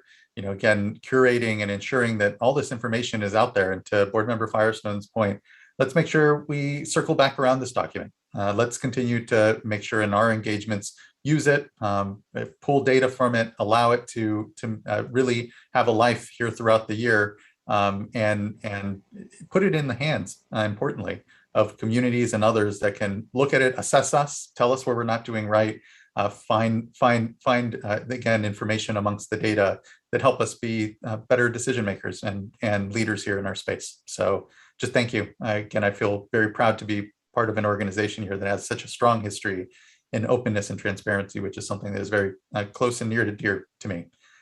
It's, the lack of faith sometimes in governance and government institutions leads me to want to make sure that we're open and transparent. We have as much sunshine shining in, that folks can really engage with our work and understand everything that the board is doing, and that they can join us as decision makers to help us be better decision makers. So thank you, just incredibly. and look forward to further iteration. I know, again, there's a lot of just incredible potential and a lot of incredible successful work already here to be had. So thank you all for it. Okay, I think that wraps up item number 5 and brings us to our last item of this board meeting, which is board member reports. Any board members here with reports? And if I can, I'll go ahead and just kick us off and just mention 2 things that occurred last week. I had the honor and pleasure of joining Assistant Administrator. Well, first, I'll just note that the Water Quality Coordinating Committee meeting happened here. Gosh, where are we? Just a week and a half ago. It was, not this past Friday, but the prior Thursday and Friday.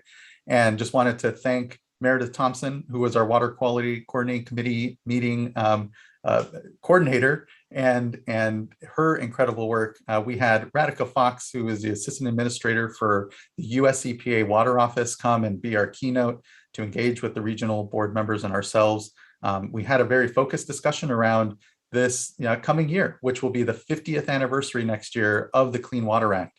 And note that here already, we at the board, with the passage of 50 years of the adoption of the Porter-Cologne Water Quality Act, reached our own 50-year milestone. So we're here part of 50-year institutions that have another 50-year history here in the future, but that looks a lot different because of the climate crisis.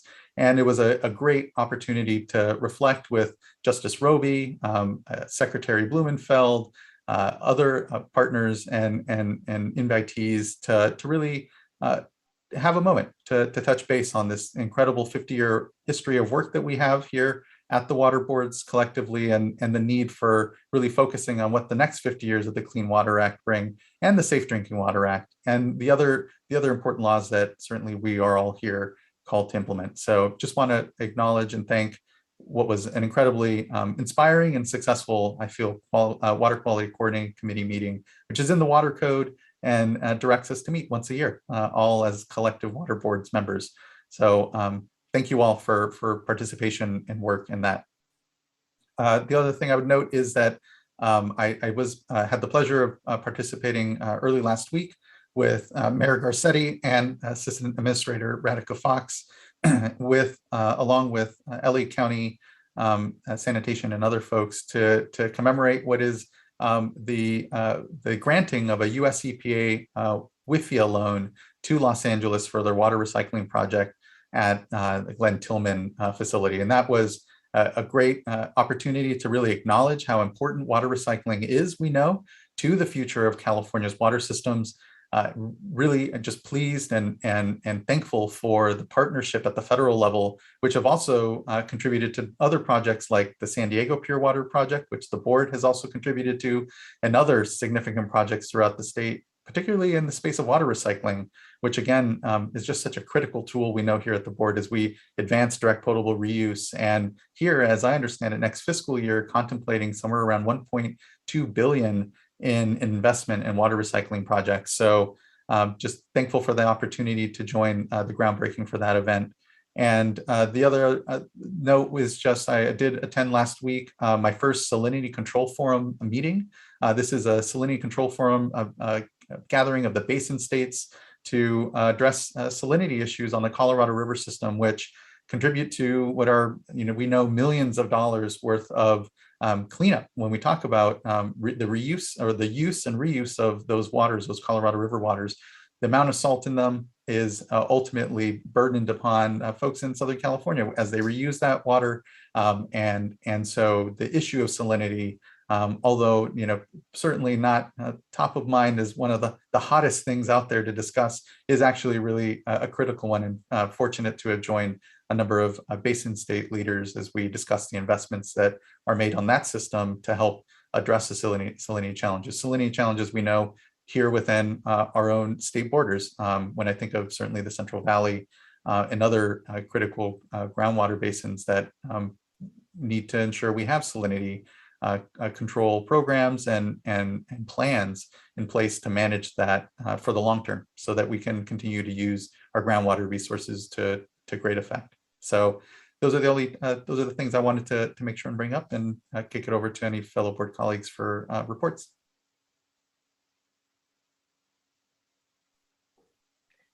I'll just add a couple. I am getting a tour with the Placer County Water Agency to see some of the small systems they're working on and have already started to consolidate and to regionalize. So I'm excited about that. I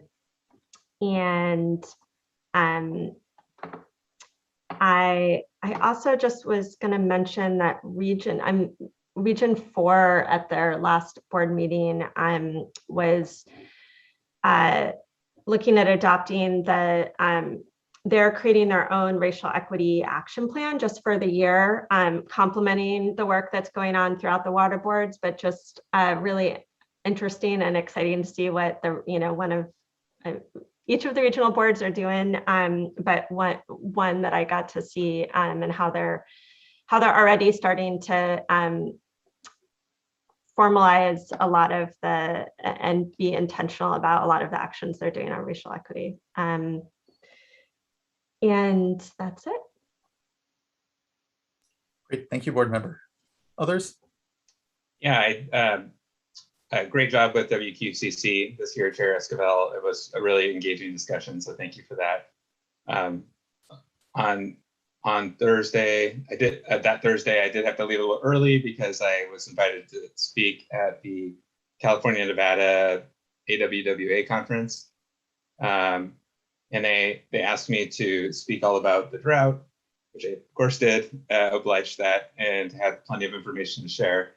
So they were appreciative. And of course I had that, it was a great opportunity because I could talk about a level 5 atmospheric river and bomb cyclones and all kinds of fun words coming up. And so I opened with the kind of cliche, but hey, you should probably invite me back more often because it seems to start raining and it's here. So it's a little awkward, but hey, the drought could continue. And I guess they like that message. They've already invited me back in the spring. And so here's hoping that it works. So. That's fantastic. Thank you, board member. I'm glad you were there and glad you got the invite back. So that's good. It's a good sign. It's a good sign. And AWA, they're such critical partners, and here the California Nevada section certainly in particular. So thank you. Appreciate that. Other board colleagues? Okay. Hearing no other reports, then I think that concludes our board member reports. And actually brings us to the conclusion of our board meeting. I think this is one of the first board meetings we've actually concluded here, not after 12 hours and a full day of sitting here. So thank you everyone for the good discussions here. We do have a closed session item rather, and looking to you, Mr. Lawfer, is 20 minutes okay for folks? And go ahead and convene for closed session at 1 or a little more time if it's desired, by all means. Certainly, I will defer to the board member's pleasure on that. 20 minutes is perfect. That'll give me time to reset the table and get to another meeting room. So unless there's any concern, I'll alert staff that 1 o'clock is our start time for closed session. I will see you all shortly. And just for the record, the only closed session item is the item disclosed on the board's agenda today, and it's the various lawsuits challenging the 2021 curtailment regulations and curtailment orders in the Delta watershed. Thank you, Mr. Lawfer. I think 1 o'clock works unless I'm seeing any objection, and I'm not. So we'll gather together here for closed session at 1 o'clock, and this otherwise brings this open session of our board meeting to a close. So we'll see you all here then in 2 weeks, and appreciate everyone's participation and discussion today. We'll see you then. And Mr. Lawfer will officially close us out here then after closed session. So thank you. Take care, everyone.